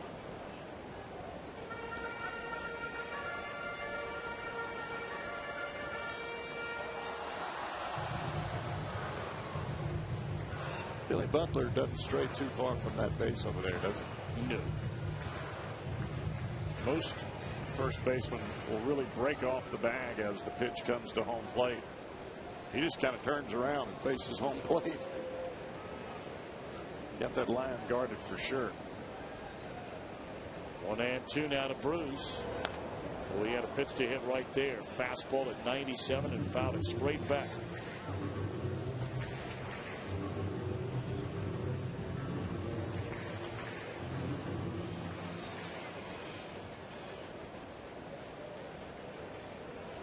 Jay flips that left hand into the air. He's behind in the count. 1 and 2 to Kyle Farnsworth. And it's in the air, right field. Playable for Guillen. 2 gone. Got in on him just a little bit. Instead of the fastball there, he gave him the breaking ball. And this pitch starts in the middle of the plate. Watch where it ends up. The ball's going to end up right in here. Gets in just enough on Jay so that instead of hitting it on the sweet part of the bat, he hits it down towards the handle just a tad.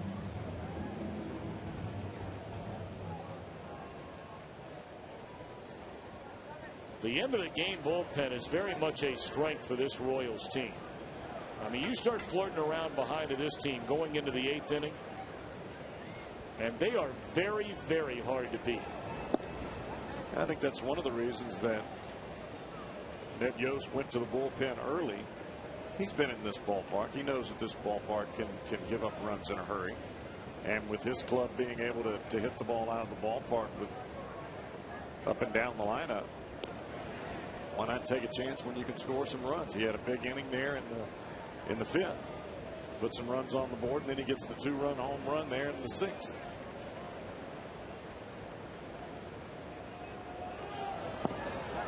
On the run is Roland. Throw down there, and he's out. That makes you believe there might have been a misplay there somewhere. 5-4 as we go to the 7th. Kansas City in front.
Cincinnati, Northern Kentucky Honda dealers. Visit mycincinnatihondadealer.com. Mike Ranger with over 900,000 products for the ones who get it done.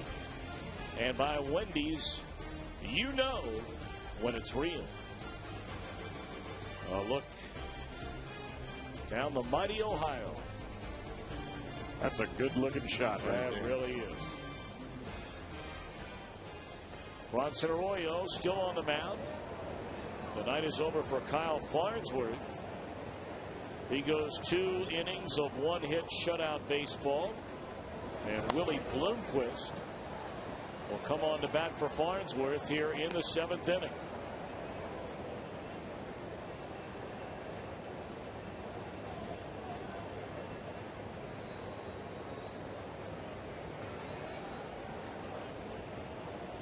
Reds had 4 runs and 6 hits through 3 innings tonight. 4 innings total in the game, but they did all the damage in 3 of the innings. As Bloomquist grounds out to Cabrera to begin the 7th inning. And the crowd stands and facetiously cheers the first base umpire Tim Wilkie. Well, every Sunday family day at the ballpark, the first 10,000 kids 14 and younger in attendance this Sunday get a Brandon Phillips wall sticker thanks to Bob Evans. It'll look great in any room in your house. Get your tickets right now at 381 Reds or visit reds.com/family. Thanks to Bob Evans. That's good eating there, Cowboy. Bob Evans. I like those, what do you call it, quesadillas with the chicken in there. Really? I've never had those. I always go for the many other things rather than the quesadilla, but maybe that's worth trying the next time. They get those good biscuits there, Cowboy. Yes, they do. They have real good breakfast. Yeah. Of course, I'm not up that early. Good breakfast. Pretty big lunch and dinner. Fly ball by Pacific. Righted Jay Bruce. 2 gone. Of course, our old friend, the old left-hander, Joe Nuxhall. He used to hang out at Bob Evans all the time. We had a group there that, I mean, they met every morning, go over the yesterday's events and talk baseball, have coffee. I mean, it went on for years. Of course, they have Joe's big fundraiser golf event coming up this Monday. I'll be there. Indeedy. Play the foundation, the Joe Nuxhall Foundation, just does so much great work for many of those youngsters out in Fairfield and all over Butler County. One of his sons, Kim, of course, heading up that foundation along with the help of many other family members and lots of friends. And Joe had so many. Lord rest his soul. 1-1 pitch to Kendall. And a bouncer over the mound. Phillips charging. He'll barehand and throw out fast. Play there. And a 1-2-3 7th for Arroyo. His night is over. Due up 3rd in the Reds' 7th inning, down a run.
Dog play of the game. We just saw it the last out in this game, Cowboy.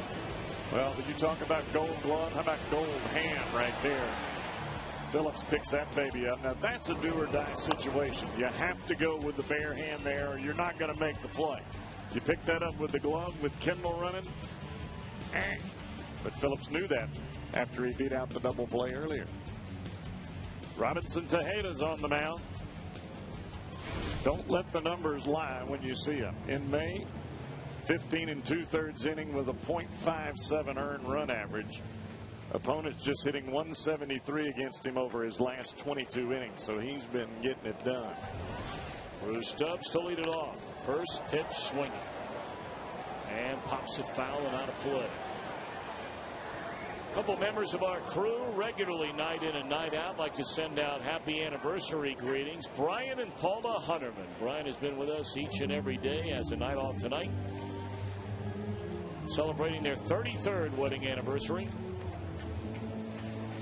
And Kevin Rue and his wife Laura celebrating their 27th wedding anniversary. So happy anniversary to all four of you, and congratulations. That's great stuff. Your kids are very, very lucky. 0-2 the count on Stubbs. Let me ask you a quick question while we're on this kind of a subject. Do you know where Waverly, Ohio is? Yes. Can you tell me? In the southeast corner of the state. Not too far outside of Athens, Ohio. Well, Bob and Irene Easter live there. And today is Bob's 85th birthday. Really? He listens to us all the time. I know this for a fact. He's listening and watching right now. Very nice. Today is his birthday. He's 85, and he is a huge Reds fan. So there you go. Irene, take care of Bob.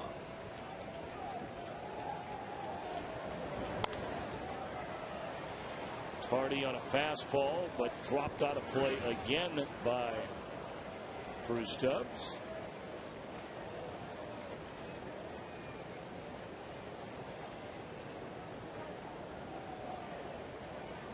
Yeah, those of you that saw Roland get thrown out at second base for the third out in the last inning, you do that in a situation like this where you have Stubbs leading off in this inning, hoping that he'll get a leadoff hit and be that leadoff runner.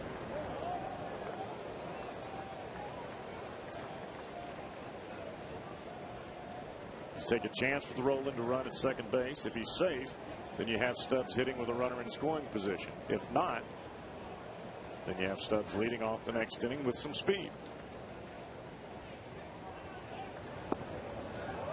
Breaking ball, and Stubbs able to take it low and away. 2-2.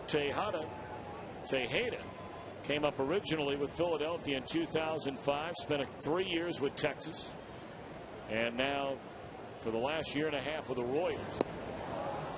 And took a lot off that pitch, and Stubbs waves right through it.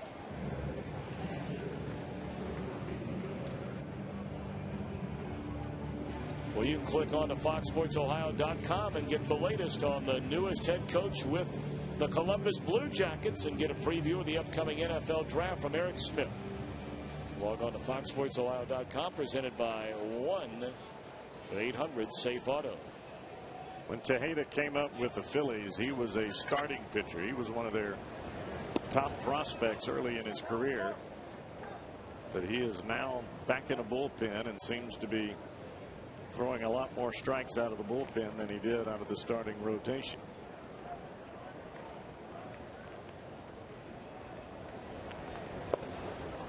One and one to Corky Miller.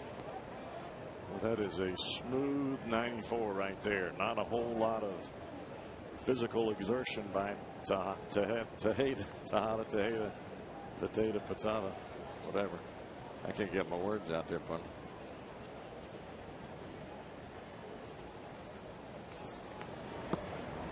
Two and one to Miller. Lance Nix has now moved into the on-deck circle. Told you Bronx and Arroyo spot due up third in this inning. It's one of the reasons Tejeda's changeup is so good, because of his fastball and just the nice, easy delivery that he has.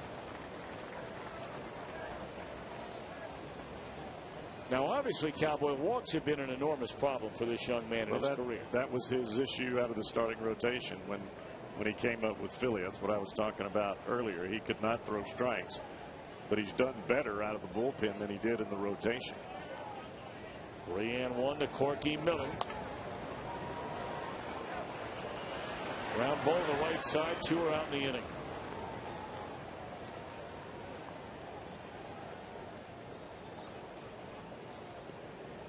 Well, 2 away now, and it's going to be Chris Heisey rather than Lance Nix to bat for Bronson Arroyo.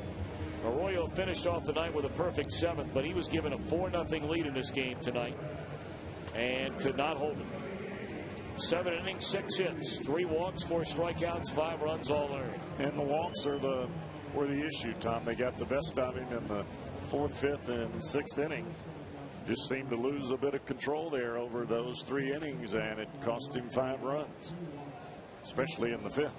Heisey had a big double and had come from behind win yesterday off the Reds bench. And we know this young man has plenty of pop in that bat, especially coming off the bench. He already has 2 pinch hit home runs this season.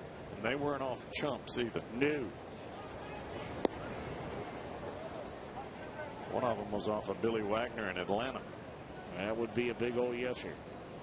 And the thing about Heisey coming off the bench and being able to do what he's doing right now, I mean, 375 in a pinch hitting role for a rookie, that doesn't happen for a 10-year vet.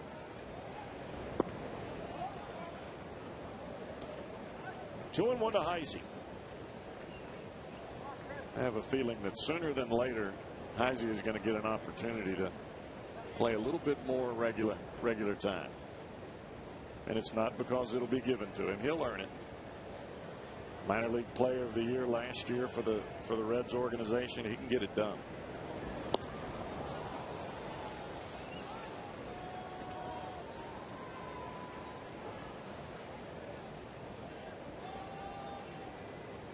Met him for the first time when we were in that caravan. Yep. Great kid. Yeah, and I thought to myself, boy, he's got that confidence that's not arrogance. It's just surety about his ability. You know, and that's what you want. You want a guy like that. 3-2 to Heisey.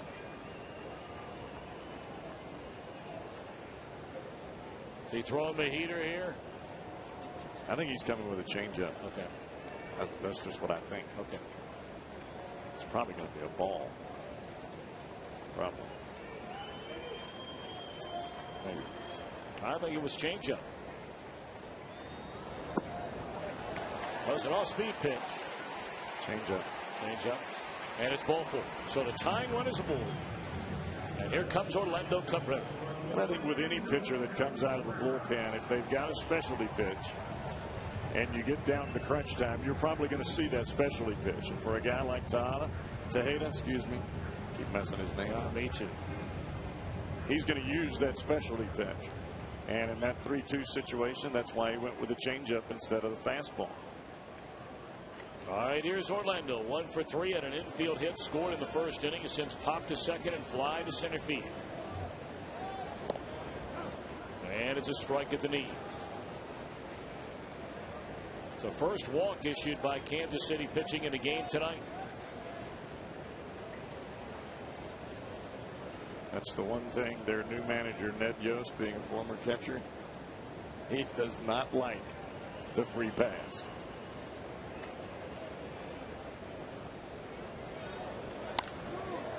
Fly ball will end the inning. De Jesus waits on it. So we march on to the 8th. The Royals have come back from 4-0 down and lead 5-4.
Center field. He scored in the second inning, and then a home run, his 9th of the year, came in the 4th. When Jay is driving the ball the other way, or at least with that approach to drive the ball into the left center field gap, anything that's off speed, he jerks out of the ballpark. The fastball, he can still stay on it and drive it the other way. Both of those swings were perfect indications of that. Logan Ondrusek takes over on the mound following the 7 innings from Bronson Arroyo. Ondrusek, first time up, as many young pitchers do, or young players do. The adrenaline got the best of him. He was really rushing towards home plate, not really staying within himself. And for a guy that's 6'7" on the mound, if you don't keep your weight back and do all of the fundamental things in your mechanics, the ball's not going to get where you want it to go. It's well documented. The first time Ondrusek was here, his fastball was regularly clocked around 88 to 90 miles an hour, and since coming back, you saw a first pitch fastball right there at 94. He's been throwing 94, 95 miles per hour. They worked on some mechanics when he went back to the minor leagues.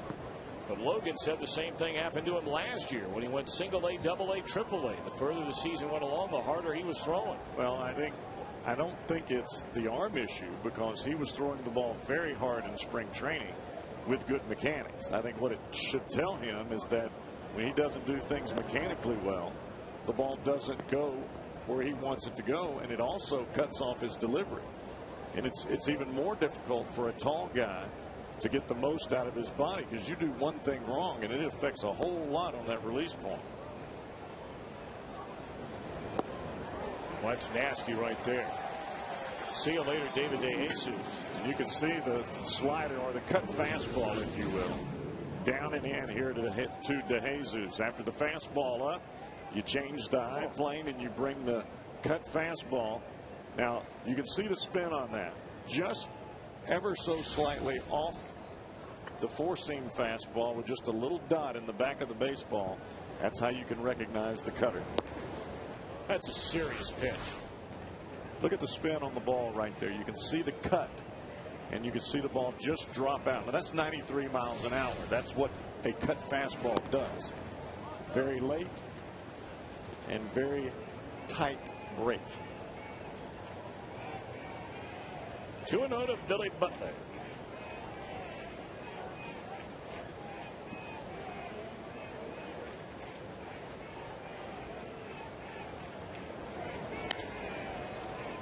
Jam shot, foul ball out of play off to the third base side.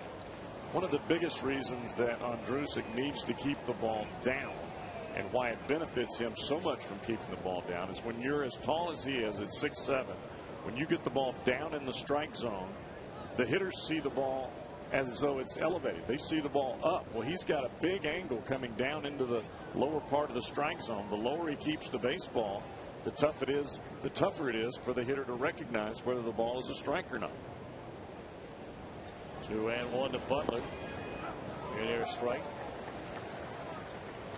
It's interesting to note on Billy Butler, when he was playing high school baseball at Jacksonville at Wolfson High, he had a teammate, a high school teammate, a right-handed pitcher named Eric Hurley, became only the 5th high school teammates ever to both be drafted in the first round in the same draft.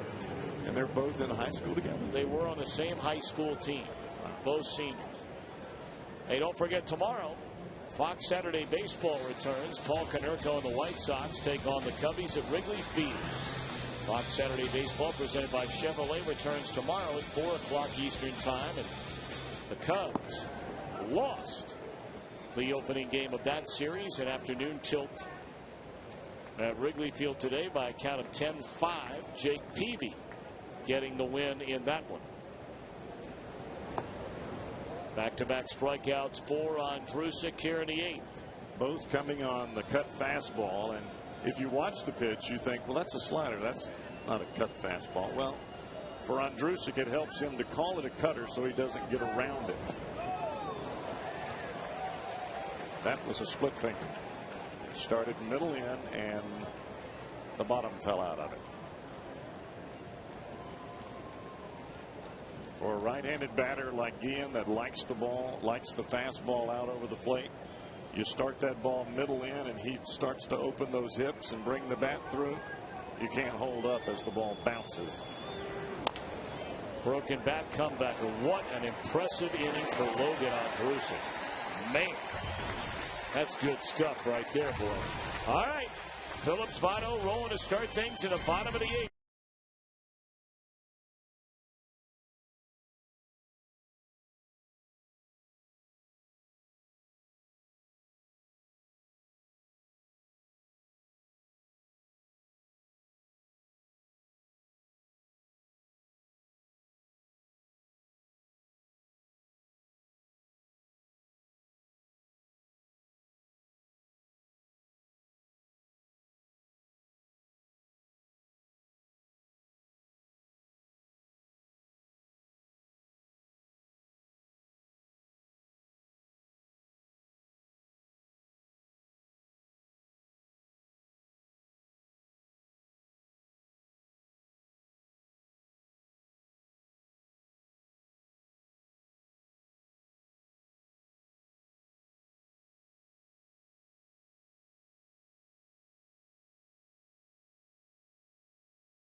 Cast your Scott's All-Star ballot at Lowe's and enter to win a VIP All-Star experience. Compliments of Scott's. All right, 3 changes for the Royals as we go to the bottom of the 8th. Mitch Meyer now takes over, Meyer, I beg your pardon, takes over in center field. David DeJesus moves from center over to right. The night is over for Guillen. And we talked about the end of this bullpen. They have been very, very good. And this is their setup guy, right-hander Blake Wood. You can see the numbers and you can do the math on that. This kid comes after you and he's got some awfully good stuff. Hard running fastball. That pitch was at 95 miles an hour and a very tight breaking ball. Well, Blake Wood to face the heart of the order. The Reds have their work cut out for them against these last 2 guys. Brandon Phillips trying to extend his hitting streak to 14 games. Good time to do it right here and right now. He's 0 for 2. Put down a sacrifice in the first inning, which led to a run. Has since lined to right and fly to center. Votto to follow, and then Scott rolling against Blake Wood.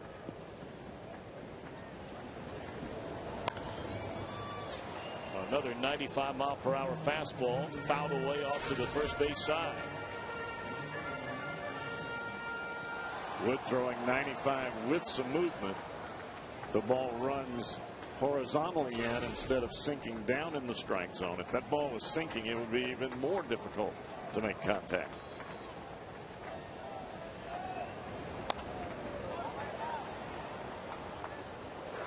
Phillips really trying to shoot the ball the other way, and that's one of the reasons that the Royals are playing him awfully close to the right field line.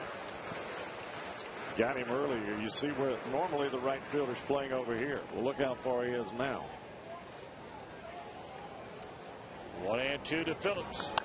And a bouncing ball back up through the middle and into center field. The hitting streak goes to 14 for Phillips, and more importantly, he is a tying run aboard to begin the bottom of the 8th. Well, this is why Brandon Phillips' average has climbed astronomically as of late. He takes the breaking ball and shoots it right back up the box. What allows him to do that, the pitch before, was a fastball right on his knuckles, and he fouls it off over the first base dugout. He's trying to keep his hands back, shoot the ball the other way, so when he does get a breaking ball, he's able to get the head to it, put it right back up the middle. The Reds lead the major leagues with 12 wins in their last at bat. Runner goes, throw to second, and Phillips steals second base. What a jump. Tom, we talked about it before the ball game, how good Jason Kendall is behind the plate. Well, you see the leg kick. It comes all the way up from Blake Wood as he brings the leg behind his front leg. Look how far he brings that leg kick up. And even with a high fastball and a swing from the hitter Votto at the plate, it's not enough to help get the runner.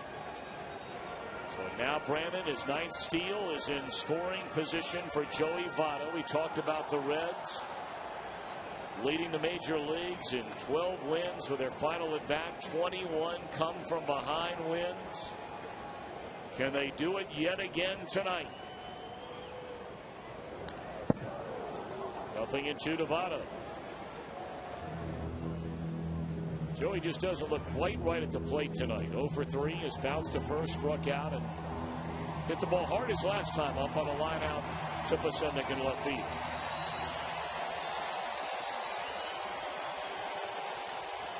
A base hit by Phillips, only the second hit since Jay Bruce's home run to lead off the fourth inning for the Reds.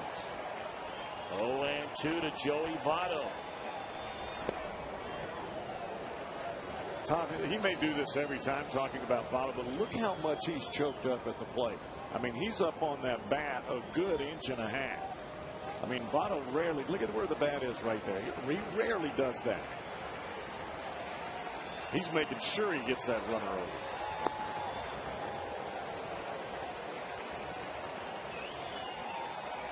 I mean, that's the kind of stuff that makes those statistics so valid.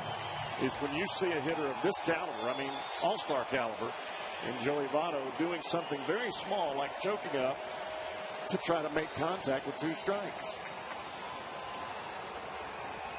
2-2 to Votto. Fouled out of play.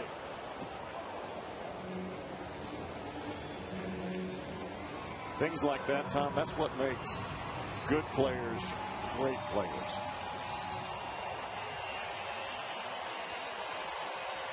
He's up maybe even a little further. I know.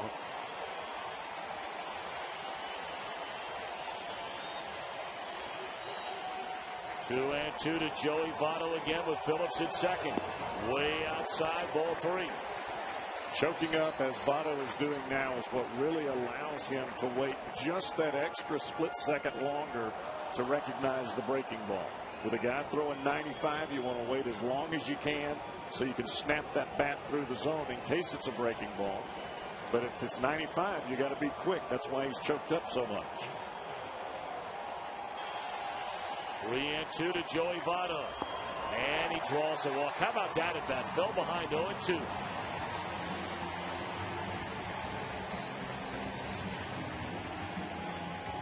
And when he choked up, he was able to foul off some of the tough pitches that were close, but yet they weren't good enough to get Votto out. Well, again, the pitching coach, Bob McClure, will be joined by his battery and his entire infield before this at bat to Scott Rowland with 2 on, first 2 on to start the Reds' 8th inning, trailing 5-4.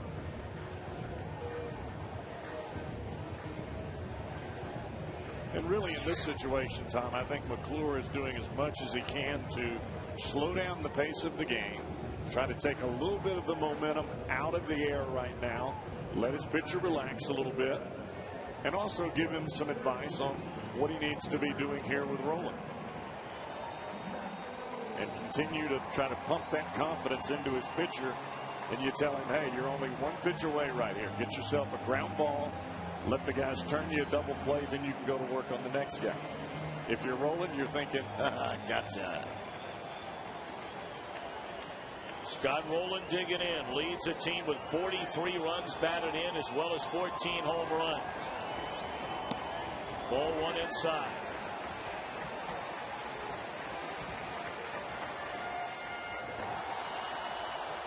To me, that's a setup pitch there, Tom. You come in hard with a fastball and try to make this your action pitch. A down and away fastball or a breaking ball down and away, and try to get rolling to roll over it.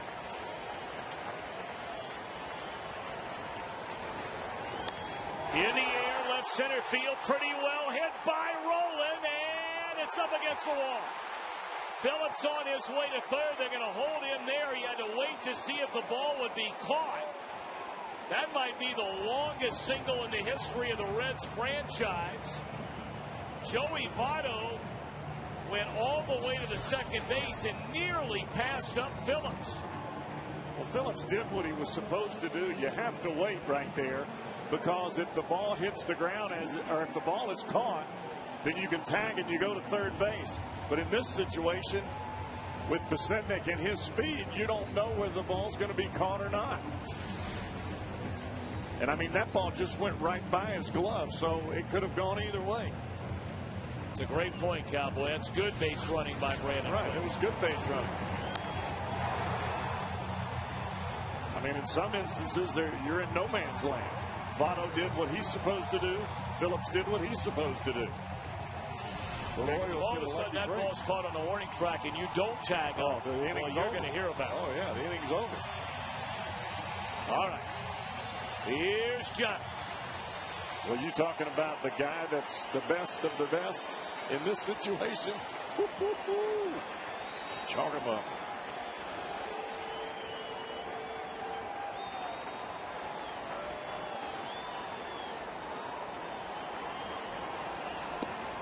First pitch taken to Johnny Gomes is high, ball one. Johnny Gomes, 444 with runners in scoring position, second best in the league to Ryan Ludwig with the Cardinals. 1-0 to Johnny. And he pops it up. Is it playable near the Reds dugout? Yes, it is. The catch made by Kendall, and Gomes retired. Boy, that was right on the rail, too. Kendall had to reach across the rail while still moving and catches the baseball as both ribs run into the railing. Well, he just did hang on to that ball. And he nearly tripped over the donut down there. All right. Now a huge at bat for Jay Bruce. Bases loaded, one out, Reds down a run. We're in the eighth.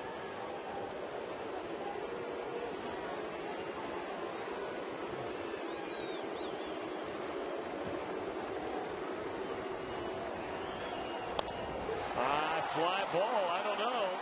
They're going to certainly send Phillips medium depth. Catch is made. Here comes Brandon. Here comes a throw, and it's a tie game. Off the end of the bat, but enough on it to tie this baby up. Well, it's a good thing you got an awfully fast guy at second base. Jay does what he's supposed to do. You get the ball in the air to the outfielder. But the guy in center fielder, Meyer, does an awfully good job coming in. If he had had a little bit better arm there, he might have been able to get the ball all the way to the plate.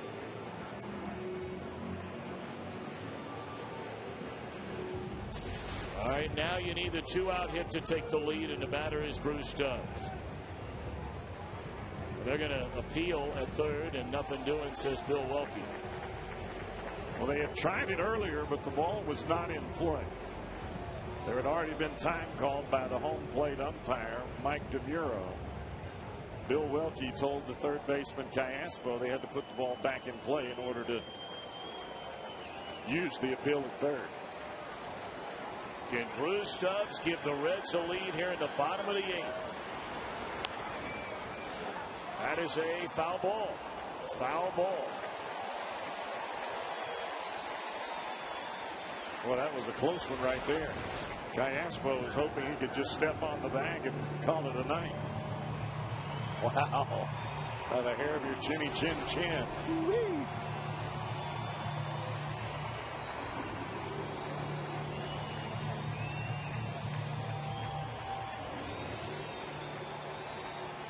Reds have rallied to tie yet again.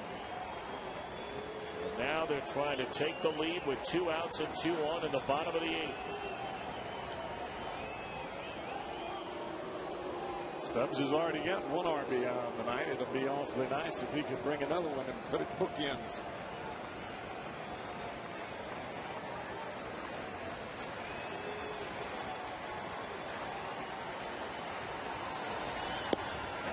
Ball is strike. Boy, Wood is letting it fly right now. 96-mile-an-hour heater. You can see that front shoulder open up. He is slinging it.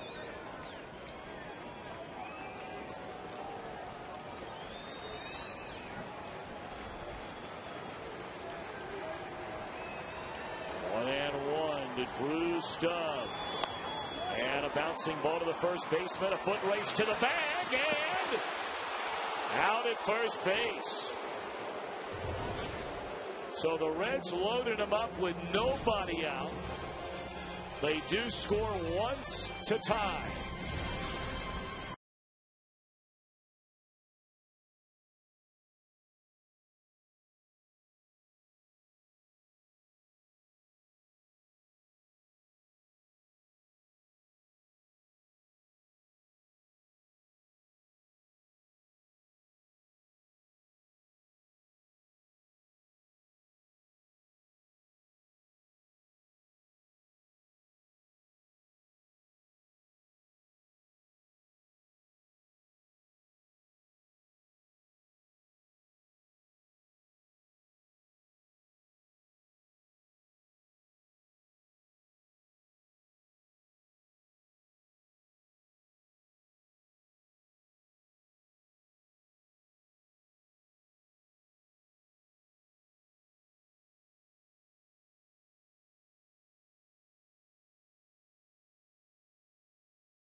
Well, 513-381 Reds or go to Reds.com/family. And again, we always remind you the offer valid in advance of game day only. 33rd appearance for Francisco Cordero as he comes on.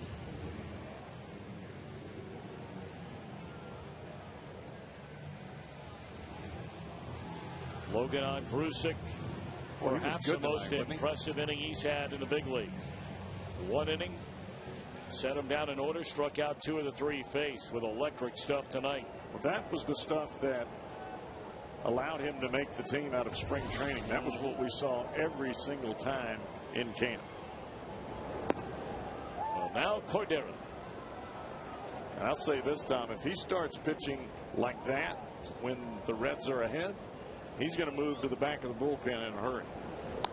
Well, that certainly has been a gaping hole down there, at least from the right side. Nick Massick clearly still trying to find the magic of a year ago, and the Reds are just begging for whether it be Massick or somebody else comes along to snatch it away, so be it. And the thing about Andrusic is it doesn't matter if it's lefty or righty.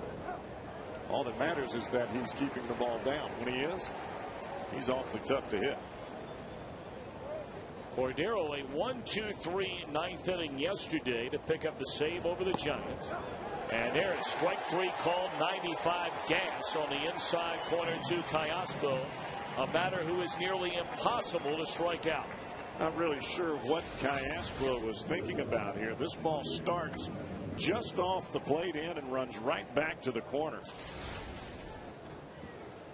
That's an awfully good pitch. Right up under the hands and come right back to the inside corner. Even if you swing at it, you're going to hit the guy in the on-deck circle. Well, be careful now with this guy. He struck out his first time up, Unieski Betancourt. Has since doubled and homered, and Cordero gets him to pop it up. And Cabrera the call in the catch. After every Reds game, Fox Sports Ohio breaks down the game and talks to the players and coaches on Reds Live. Brought to you by Kings Honda in the Kings Auto Mall. Visit KingsHondaUSA.com.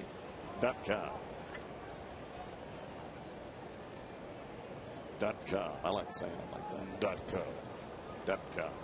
Here's Chris Getz. Getz 0 for 3 in the game. Did reach on a fielder's choice. Scored a run in the 5th inning. Strike one from Cordero. In the bottom of the 9th, the Reds are due to send up Corky Miller, a pinch hitter for Cordero, and then the leadoff man, Orlando Cabrera.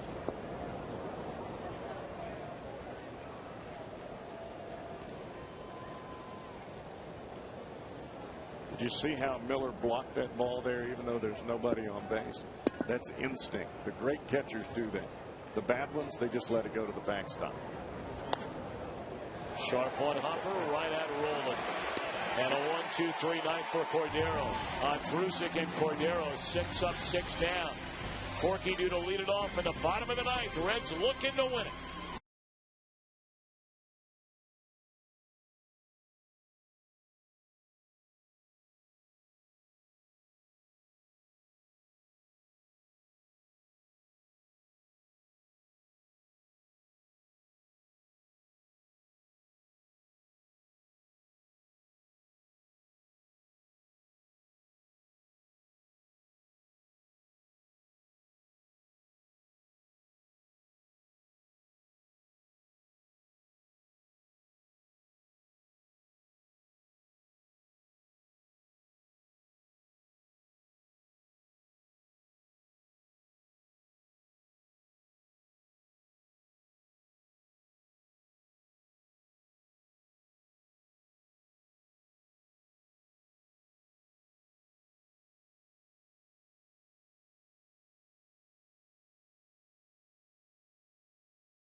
Brought to you in part by Remke Biggs, coming together to make your shopping experience better. Come experience a Remke Biggs difference. And by McDonald's. I'm loving it.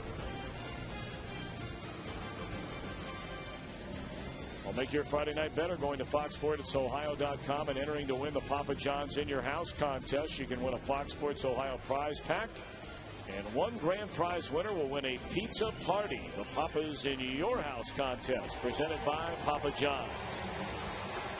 Bottom of the 9th inning, a 5-5 game.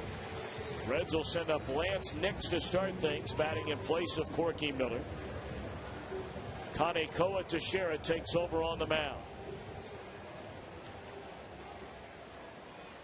Well, they have been running out some guys with some phenomenal numbers, but this guy is a little bump in the road. Ball one to Lance Nix. The Reds have on their bench still available Ramon Hernandez, Miguel Cairo, and Paul Yanish.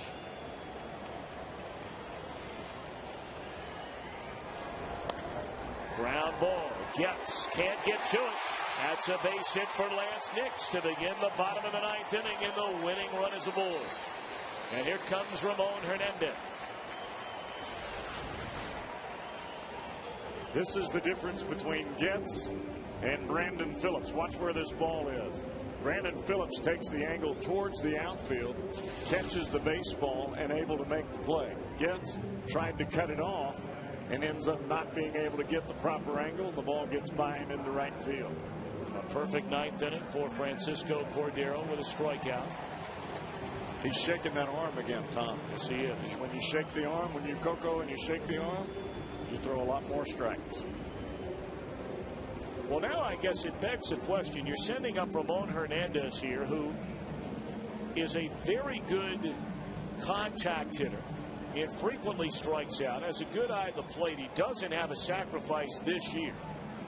You can play hit and run with him if you choose to. Or are you going to send him up there to pinch hit and bunt? Well, I think in this situation, you try to bunt if you can't. If something happens that you foul off the 2 pitches or you can't get the bunt down, then at least you've got a hitter there that can put the ball in play. And that's a good 2-strike hitter. Tell you what, there are a lot of huge holes in that infield because Callaspo's right on the bag at third. Hernandez bunts it, pushes it to the right side. And the pitcher will get him out. They give Hernandez a sacrifice. Boy, it's a nice bunt. That's a really nice bunt. His first sacrifice this year. And I think that's one of the reasons that Dusty used him right there. He's not going to panic in that situation. He knows how to play the game. And the technique was perfect. I mean, you see where the bunt is. Look at the eyes here. I mean, he is right on the baseball. The bat is tilted upward ever so slightly so you can get on the top of the baseball. Where does the ball go? Straight into the ground, right towards the second baseman. It almost got past the pitcher in order to give him a hit. Had he had a little more speed. Hernandez had 4 sacrifices last year. All right, here we are, bottom of the 9th inning. Reds trying to do it yet again. The winning run is at second base. And Orlando Cabrera looks at a strike.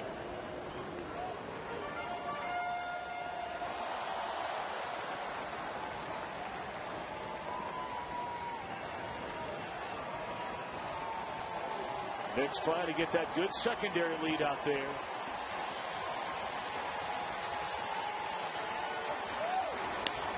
Ground ball is short. Throw to first is in time. And they're 2 away here in the Reds' 9th inning. The winning run 90 feet away. And here comes Brandon Phillips. The hottest hitter in the Reds lineup for the last 2 weeks. He started the 8th inning rally with a single, a stolen base, and scored the tying run in the 8th.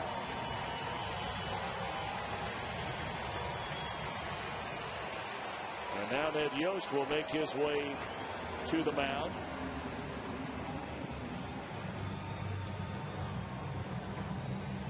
And I think this is more of an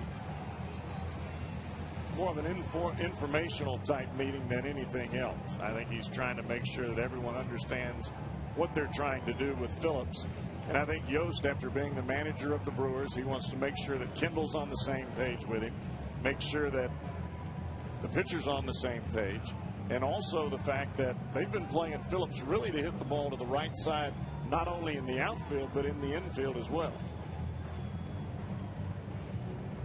Told you Ned Yost took over for Troy Hillman nearly a month ago. And you could see him talking to Kendall the whole time and then turns to the pitcher to talk. I think he'd probably like to find out what Kendall thinks about, what he's seen out of Brandon Phillips maybe at the plate tonight. Right. I mean, this is the ball game. If you're the manager, you got to make sure that everybody's on the same page and there's no mistake. They sit here, you kiss the baby. Phillips digging in. Winning run stands at third. And the first pitch is upstairs for ball 1.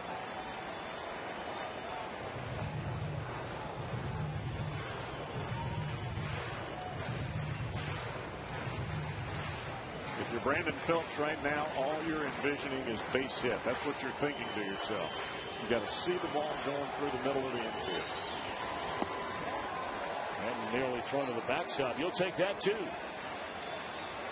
That's why you were talking about earlier about the secondary lead. Well, for Knicks right now, that's even more so important because of that. You throw the ball to the backstop, depending on where it hits, that ball will bounce right back to you. So you have to be very aware at third. 2-0 to Brandon Phillips. And there's a strike. Phillips disagrees. He can't believe that Mike DeMuro called that a strike. And I think really in this situation, Phillips is going to be taking all the way, trying to put the pressure on the guy on the mound. But you see where the pitch was. Just low and just on the corner. 2-2.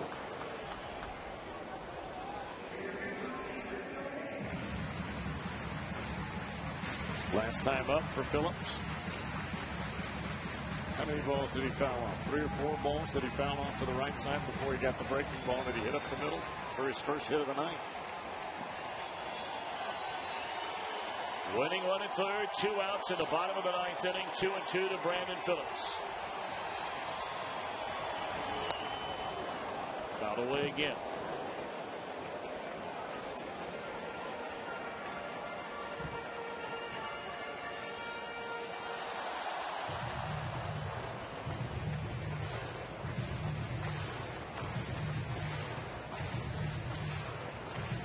You look at these 2, 3, and 4 hole hitters for the Reds, and even really 5 hole with Gomes. It's almost facing all-star row here.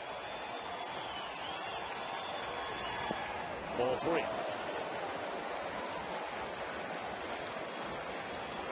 Well, this will be the final batter either way for Teixeira. They have a left-hander getting ready in their bullpen for Joey Votto.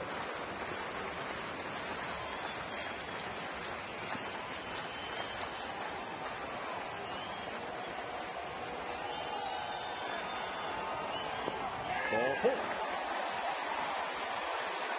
So Phillips takes his walk. They'll announce Votto, and Ned Yost will come out to the mound for a second time in this inning. And we will take a break. Our Skyline Chili call to the bullpen will bring on Dusty Hughes, a left-hander, to face Votto. 5-5 game. 2 outs in the 9th. We're back in a flash.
That lefty split down for Votto is because he's in this situation a lot, where they bring in a specialty left-hander to face him, because Votto is so good in these types of situations.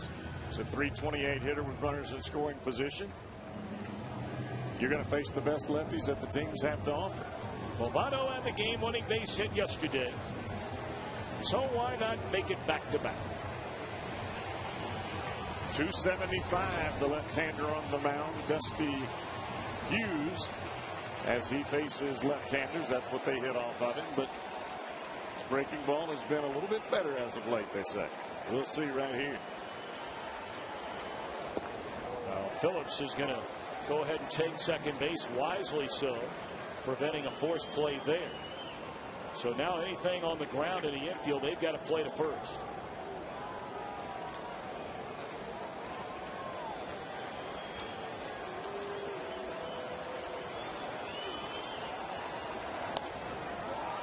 In the air, shallow left center field, and that will send us to extra innings tonight at Great American Ballpark. End of 9, a 5-5 affair.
jerky all season long. Jack Link's Beef Jerky. Feed your wild side.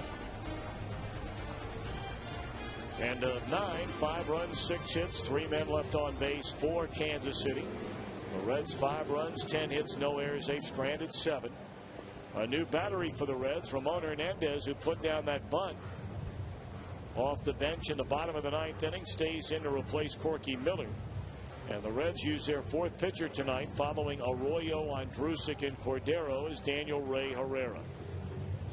Well, he's on to face a left-hander again, and this is what Herrera has been called upon to do oftentimes this season, and it has not gone well. And this is one of the issues out of the bullpen that really has got to come in a better situation, and hopefully Herrera can make tonight the night to turn the page. So Mitch Meyer to lead things off, and there's strike 1. Andrusic, a perfect 8th. Cordero, a perfect 9th.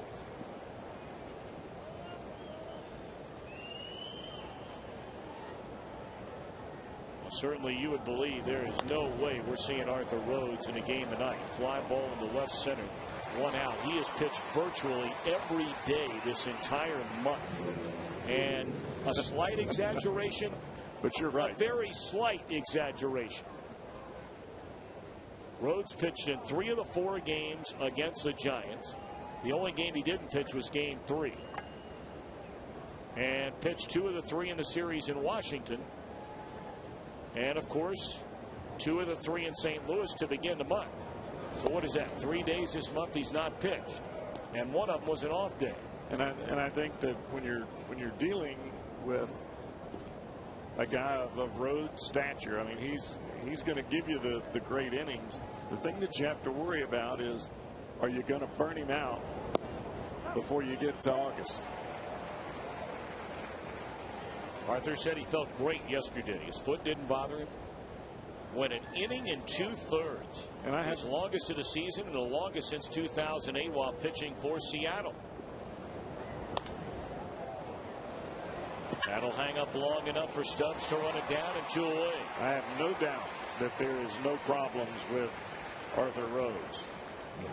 And I'm forever hoping that the Reds have no issues with Rhodes. But you have to guard against that. You hear Dusty talking about it every time he pitches. We have to protect Arthur. Number 1, he's a leader in that clubhouse, and number 2, he's a leader in that bullpen. 2 out for Jason Kendall. They'll leave Herrera in to face him. You have David DeJesus, another left-handed batter, on deck. Kendall is not homered this year. That's not to say, though, that he can't.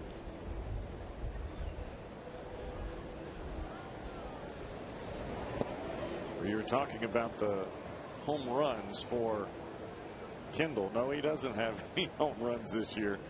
But if he did hit one, it would probably come against the Reds. He's got 11 career home runs against the Reds out of his 74 in his life. Out away, 1-2. It's kind of like that Jason LaRue thing. That's right. You know, even though LaRue played for the Reds, and since he's left, the only team that he hits against seems to be the Reds. Literally. Yeah, I mean, he's hitting .050, you know, .051. That ain't good. Ground ball. Herrera knocks it down, recovers, and a 1-2-3 10th inning for Daniel Ray Herrera. 3 perfect innings out of the Reds bullpen tonight. Here they come in the 10th.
5-5 game. The Reds will send up Scott Rowland, Johnny Gomes, Jay Bruce. In extra inning games this year, the Reds are 5-1.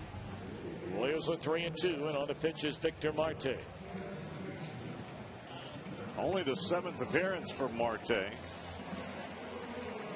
And he's given up a couple of home runs in 9 2/3 innings.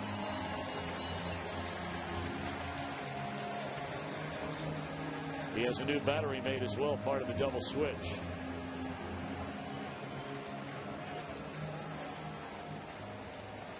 Ryan Pena takes over behind the plate for Kendall. Scott Rowland.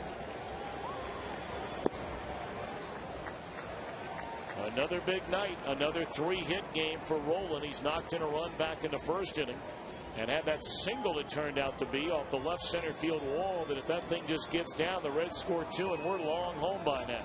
Just hung up in the air and base runners couldn't do much with it. Good breaking ball there from Marte. 1-1 to Rowland.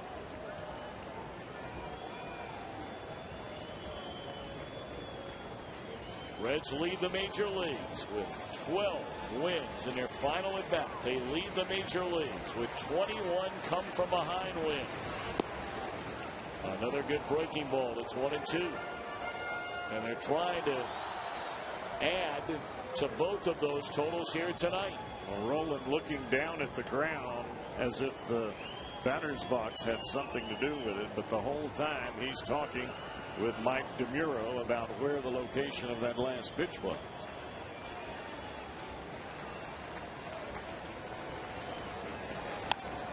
And this is going to fall into center field. A base hit by Rowland. A 4-hit game for Rowland. That is a veteran at the plate right there. 4 consecutive breaking balls, and then he gets a 95-mile-an-hour fastball around his knuckles, and he's able to anticipate it, and not only anticipate it, but get it up the middle for a leadoff base hit. How about that? Well, if you're just getting home, alongside Jeff Brantley and our entire crew, Tom Brenneman at Great American Ballpark. Reds and the Royals in a 5-5 game. Reds were ahead 4-0. Kansas City came up with 3 in the 5th, 2 in the 6th to take the lead. The Reds tied it in the 8th inning and had the leadoff man aboard in the 10th. And here's Johnny Gomes. He takes something in ball 1, and Pena says, hang on a minute. The Reds have 3 game-ending home runs this season. On the 8th of April against St. Louis by the man at the plate.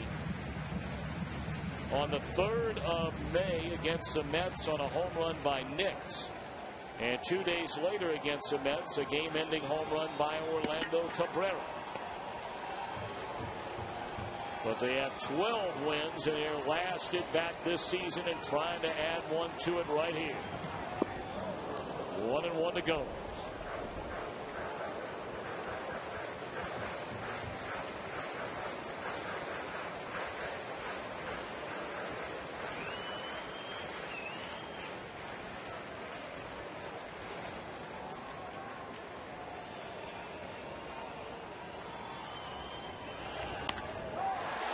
Into left field, another base hit.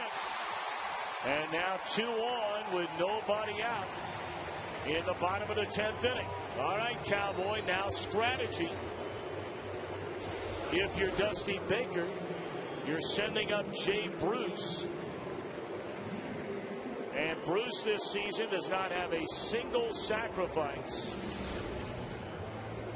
And you look at a very young career of Jay Bruce.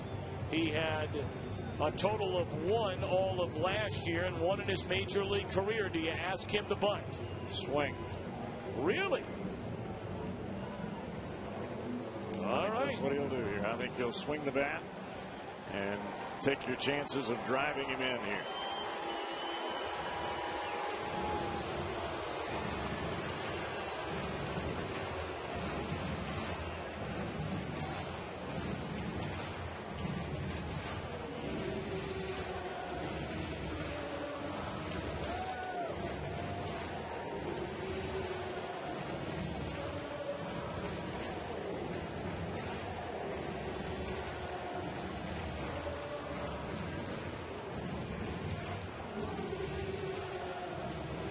know that he can sacrifice bunt. He had one last year. It's the only one in his major league career. And if you're wondering, he wasn't ever asked to do it in the minor leagues. I think he's going to swing here.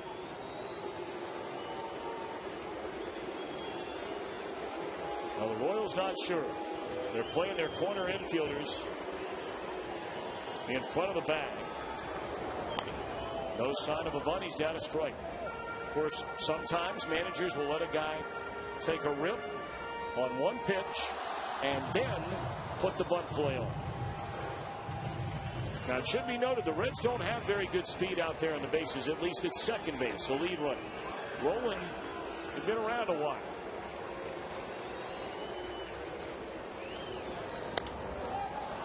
And it is popped up. Down the third baseline. And in foul ground, the catch is made.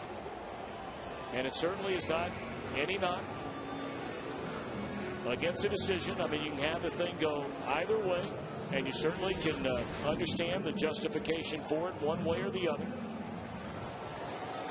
I think ultimately, with Jay being in a position where you're really trying to build confidence with the kid, because he has not performed well with runners in scoring position this year anyway.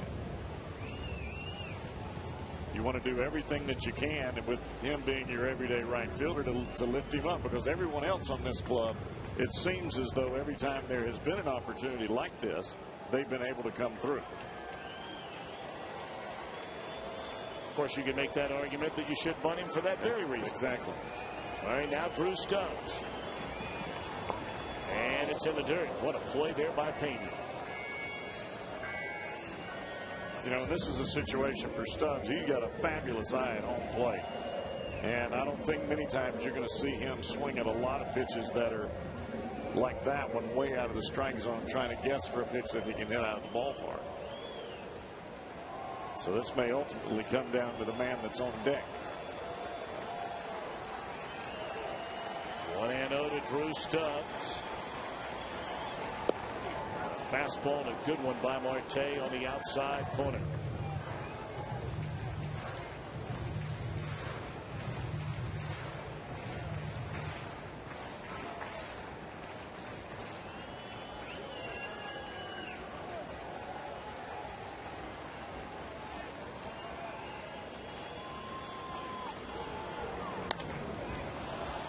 Two to Stubbs. Well, with all that talk and all the debate about should you bunt, should you not bunt, when you put the first two on in an inning, it is backbreaking if you come away empty. Oh, no doubt. Especially for this club, because the Reds are used to this being a given. Almost. 1-2 to Drew Stubbs. The fastball rides up and away. Miguel Cairo. How good was he when Joey Votto was out playing every day for a week? I mean, monster numbers, silly numbers, little league numbers. It ended up being a wonderful thing for the Reds bench, allowing both Nix and Cairo to get some extra at-bats during that time. 2-2 now to Stubbs. And that is strike three call. Mercy, mercy, mercy. 2 on, nobody out. Goes to 2 on and 2 men out. And now it's up to Cairo. Catcher was trying to call timeout before this pitch. Amazing part about it is his pitcher was looking at second base the whole time. Well, he talked about Cairo, that with all the playing time that he got in the absence of Votto and that stiff neck. And that's when Cairo just knocked the cover off the ball. He hit .429, 12 for 28. Well, after getting all that playing time, he now looks very comfortable in the box as a pinch hitter. Had the big 2-run single against the Giants in the opening game of that series here on Monday night. You thought it was a game-winning hit at the time. And I think ultimately, as a manager, you would like all of your bench players to feel that way. But how difficult is it to get those guys in the lineup on an everyday basis? It's tough. Cairo waiting. And it's ball one low and away.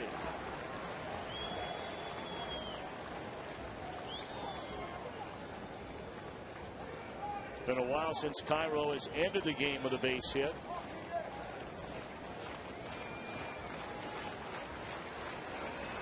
Time to update that resume.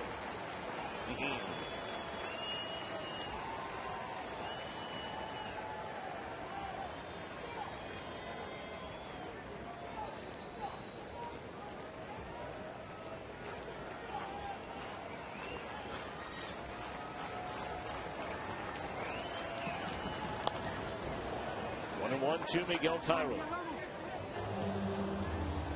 Cairo's pinch hitting numbers don't look very good this year because he was never playing. The only time he ever came to the plate was at a pinch hitter for the first really month and a half of this season before Votto got hurt at the very end of May. So only 2 for 16 as a pinch hitter, 3 RBIs, and we mentioned 2 of those came 4 nights ago. Roland carries a game-winning run here in the 10th. And now a ball and 2 strikes to Cairo. You can really see Cairo trying to shoot the ball the other way. And part of the reason that he's doing that is because of the slip finger or breaking ball, whatever it is that's coming out of the hand of Marte that he ended up striking out Drew Stubbs with. It's got a pretty good tilt to it when it goes down. Most of the crowd standing, anticipating a game-ending base hit. It's 2-2 on Cairo.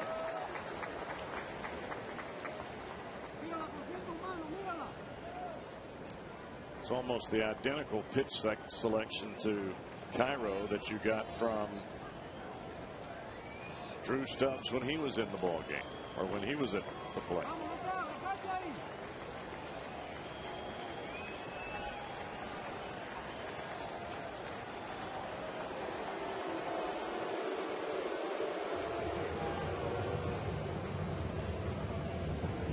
Brian Pena really making sure that the Dominican right-hander knows what he's going to throw here.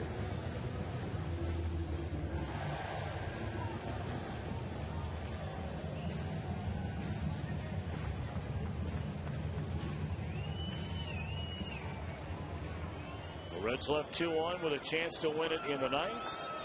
They have 2 on with 2 out here in the 10th. 2-2 the count on Miguel Cairo. Ground ball in the hole. Force out at second. That'll end the inning. So the Reds put the first 2 on in the inning and nobody moves.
Jack Link's beef jerky all season long. Jack Link's beef jerky, feed your wild side. Micah Owings is on the mound. as we go to the top of the 11th inning. Extras tonight. Owings, you can see the numbers there. He has been virtually the long man for just about every ball game. And he has been virtually invisible for the better part of a month and a half, despite the fact that really, statistically speaking, outside of the walks, and that's a huge number of walks for Owings, he has by and large been one of the more effective pitchers in the Reds bullpen this year. He has not pitched in a game since the 4th of June against the Washington Nationals.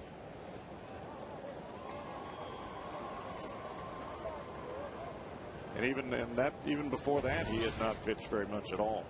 His last 7 2/3 innings pitched for Micah Owings. In fact, his last 8 2/3 innings pitched, he's only allowed 2 runs. That's a 2.08 ERA spanning 6 outings. Well, the walks are the only thing that has been an issue with him, and I think a lot of that is just not being out there. He throws from a very unconventional release point where he really drops his elbow and gets his fingers to the side of the baseball, and when you're throwing the ball like that, you almost have to be perfect in your delivery.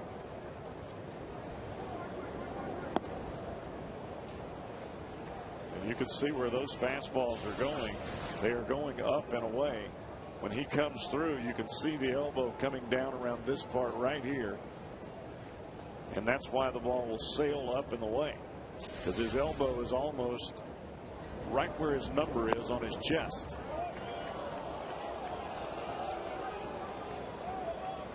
Ran one to David DeJesus.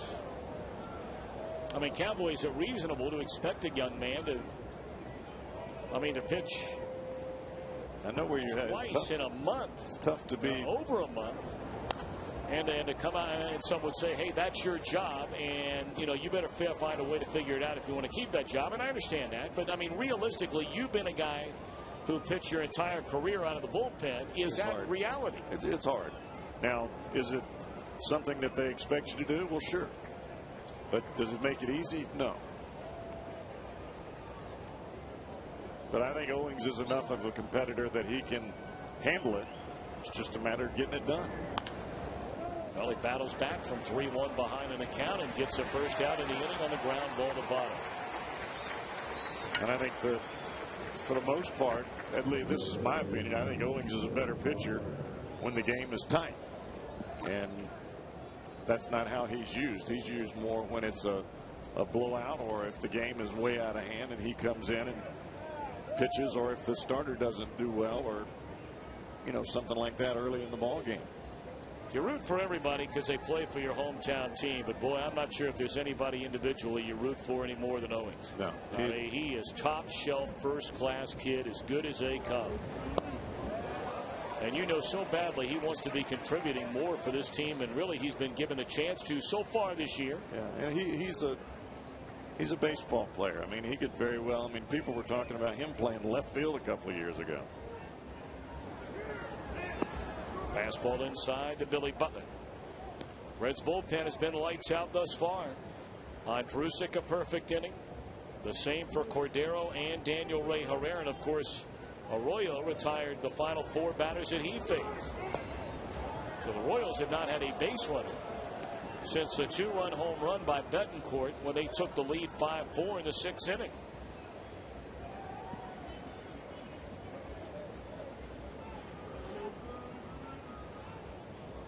Two and one to Butler. And now 3 balls and a strike for a second straight hitter.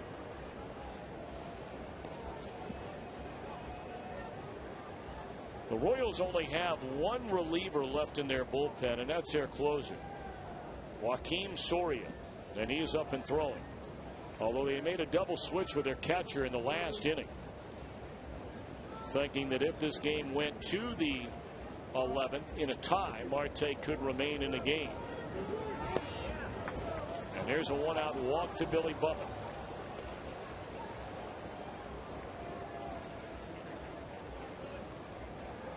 And I think if you're Ned Yost, the only way you're going to use Soria is if you take the lead. I don't think he's going to use him if the game remains tied. I think he'll go into his one of the guys that's in the rotation. Or they'll leave Marte out there.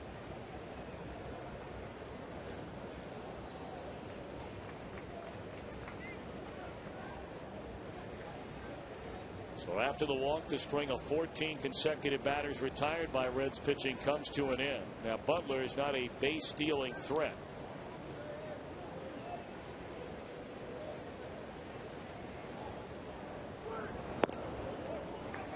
Ball one up and away to Pena. And you know that every Royals hitter that comes to the plate right now is thinking long ball. Let's see if I can launch one out of here and put us up on top. Especially a guy like Pena that doesn't get a whole lot of playing time. Breaking ball is low. 2-0 to Pena.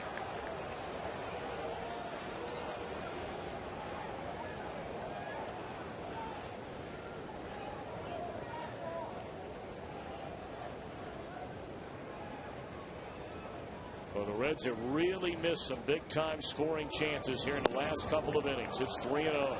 Well, this is not a guy that you want to put on. I mean, he's hitting .083.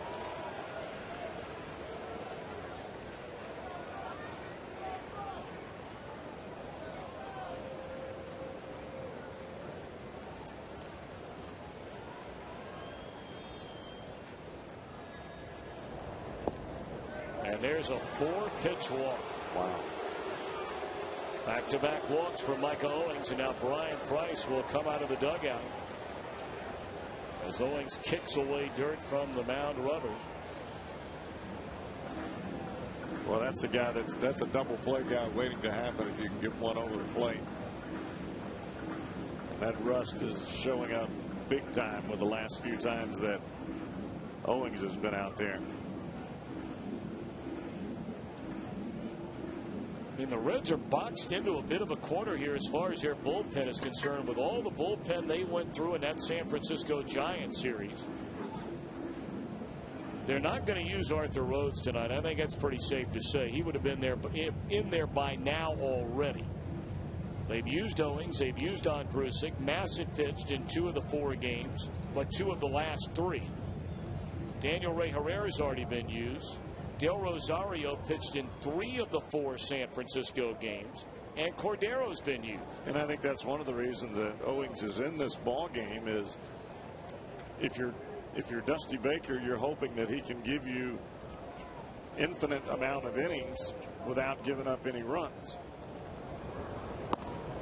And there's strike to Alberto Callaspo. Now, Callaspo did strike out. That was that fastball that Cordero started at his hip that came back and caught the inside corner. But he doesn't strike out much. No, he does not. One of the most difficult batters in all of Major League Baseball to strike out is Callaspo. Short little flare into right field, and Bruce got a great jump and runs it down for the second out of the inning. Well, that is amazing that he was able to catch that baseball. The way that the swing came through tells me go back, because it was a full swing and Bruce comes in immediately. That is tremendous judgment right off the bat. All right, now Betancourt struck out his first time up, knocked in a run with a double, scored in the 3-run 5th, hit a 2-run home run to left field an inning later. At the time, it gave Kansas City a 1-run lead. And then Cordero got him to pop up to short in the 9th. 2 on, 2 out. Strike 1 from Owings. Good curveball. And the thing about it, Tom, is the zone has been pretty consistent on both sides of the plate all night long. I mean, if you're walking a guy, it's because you're missing by a whole lot. Base hit center field. They're going to wave around the runner. Here comes a throw by Stubbs. It's cut off by Votto. They had a chance, it looked like, to get the runner at the plate. It's cut off, and Hernandez is just staring in disbelief, it appears. The run does count because it crossed the plate before the runner was tagged out.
to center field. Now the cutoff man on the play is Votto. You can see Votto moving across the infield here.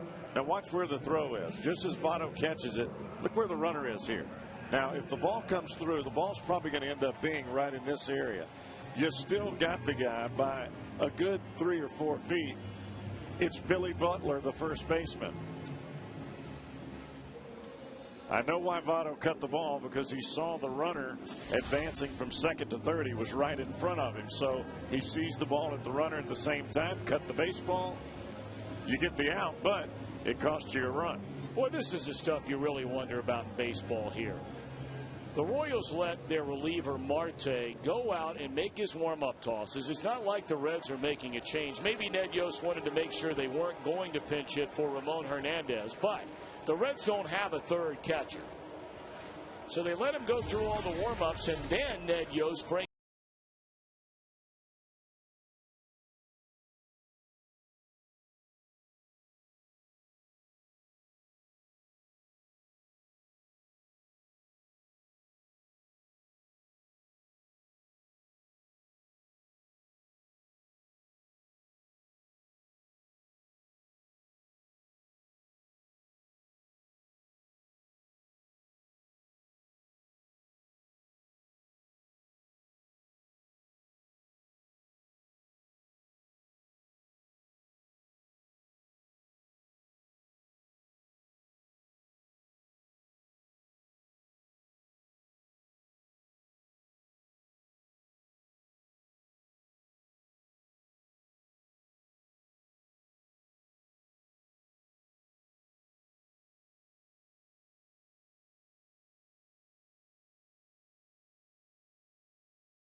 on their closer and their last member of the bullpen that has not been used tonight.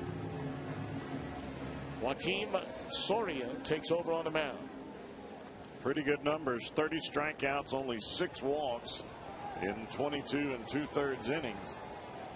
He's the best they got down there. And he's also the last. All right, Ramon Hernandez to lead it off. And first pitch swinging is Ramon. He fouls it out of play and down a strike. Hernandez came on the bunt in the 9th inning.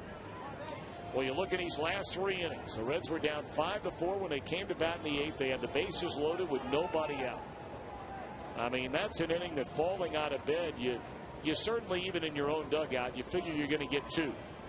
The Reds were lucky to get 1 on a shallow fly ball to center field. And there's a base hit by Hernandez to begin the bottom of the 11th inning. Then in the 9th inning, they got a leadoff single. They had Hernandez bunt. An out later, a walk to Brandon Phillips, and Joey Votto popped up to end the inning.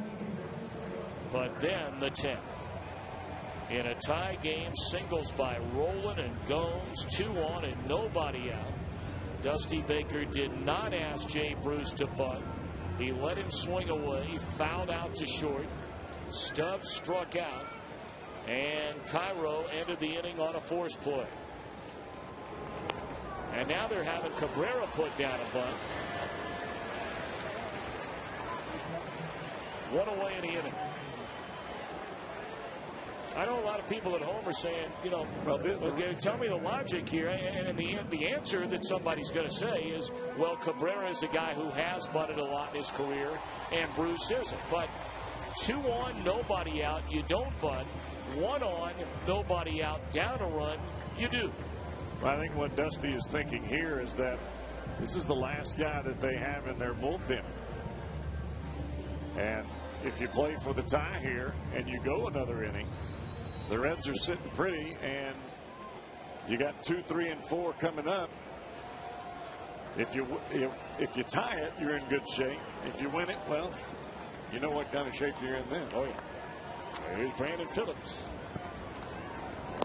And he looks at a strike. Brandon, a sacrifice bunt, his line to right, fly to center. And when the Reds have really needed him to get something started, he's delivered. He had a single, stole a base, scored the tying run in the 8th, threw a walk in the 9th. And now has a tying run out there at second base with one away in the bottom half of the 11th inning.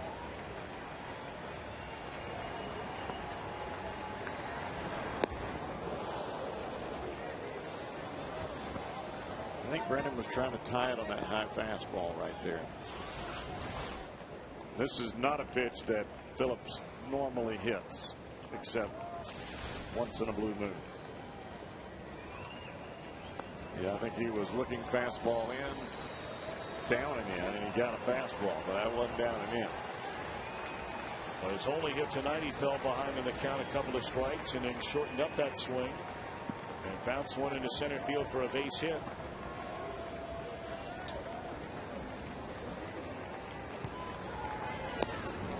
In and out of the mid of Pena. Still 0-2 to Brandon Phillips. The Royals have taken the lead in the top half of this 11th inning. The Reds get a base hit by Ramon Hernandez. They bunt into second base and looking for a base hit at the minimum to tie it. A long one to win it.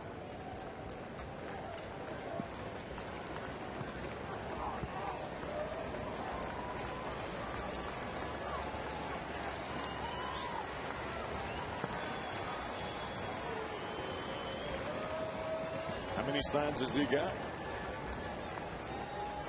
Well, maybe Pena needs to take off the catcher's mitt and start using that other hand. And he's telling him, hey, I have 5 fingers on that hand that doesn't have a middle. One of them's got to work. We're using second sign with a man on second, remember? Oh, yeah.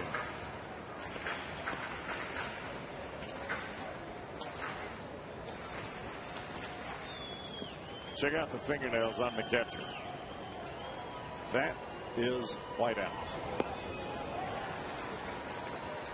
Fastball up and in, 1-2 to Brandon Phillips. I couldn't see the signs either when I did. Well, they just talked about it. I had no idea.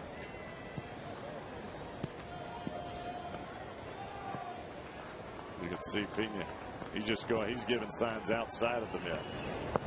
Breaking ball low and away. Brandon doesn't chase it. 2-2 the count. Of course, if you got Johnny Bench back there, he says, all right, kid, just throw whatever you got. I'll catch it. I'm not even going to put down a sign. Not really sure that Brian Pena goes in that category. Phillips taps ahead of the bat on the end of the plate. Waves it through a couple of times. A third, a fourth, and now 5th. A 6th and a 7th still waiting on Soria and says timeout. Well, this is where Phillips worked the count to back when he got his first hit in the 8th inning to keep that streak alive. Now at 14 games. Shoot that ball to the right side, baby. And that's what he does. A base hit into right field. Charging hard as De Jesus. They're going to hold Hernandez at third. Boy, Brandon Phillips is just playing spectacular baseball right now for the Reds. No other word to describe it. As good a 2-strike hitting as you can make there. Look where that pitch is. A cut fastball off the plate away. Phillips stays on the baseball. Look at the eyes here as he looks down onto the baseball. Back right to the right side. All right, here's Joey Votto's turn. Votto left 2 on with a pop-up in the 9th inning, sending this game into extra inning. Tying run at third, winning run at first.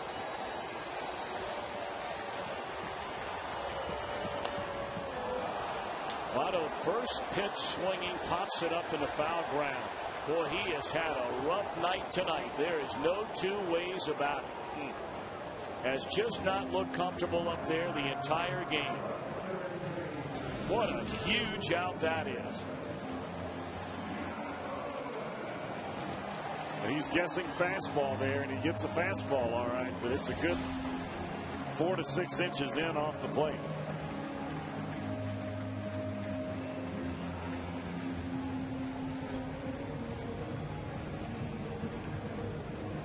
Well, it's up to Scott Rowland yet again.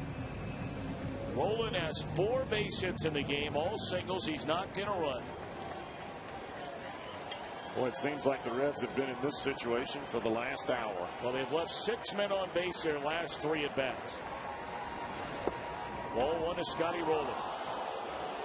Oh, did they call that a strike? You got to be kidding. Brian Pena was looking for a breaking ball. Soria must not be able to see the signs at all.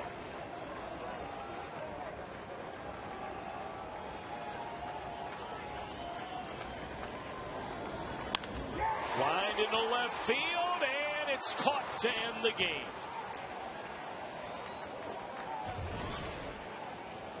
A very, very disappointing loss tonight for the Reds. I mean, you start to get greedy around here, Cowboy, but when you load the bases down a run in the 8th inning, you only come up with 1 to tie, and then all the missed chances. In the 9th, the 10th, and the 11th, a 6-5 loss to the Royals here tonight. Man, oh man. Definitely a tough pill to swallow. And if you're the Reds when you go home tonight, this is one that you know you should have had in the bag. Let's go downstairs to Jeff Piccolo.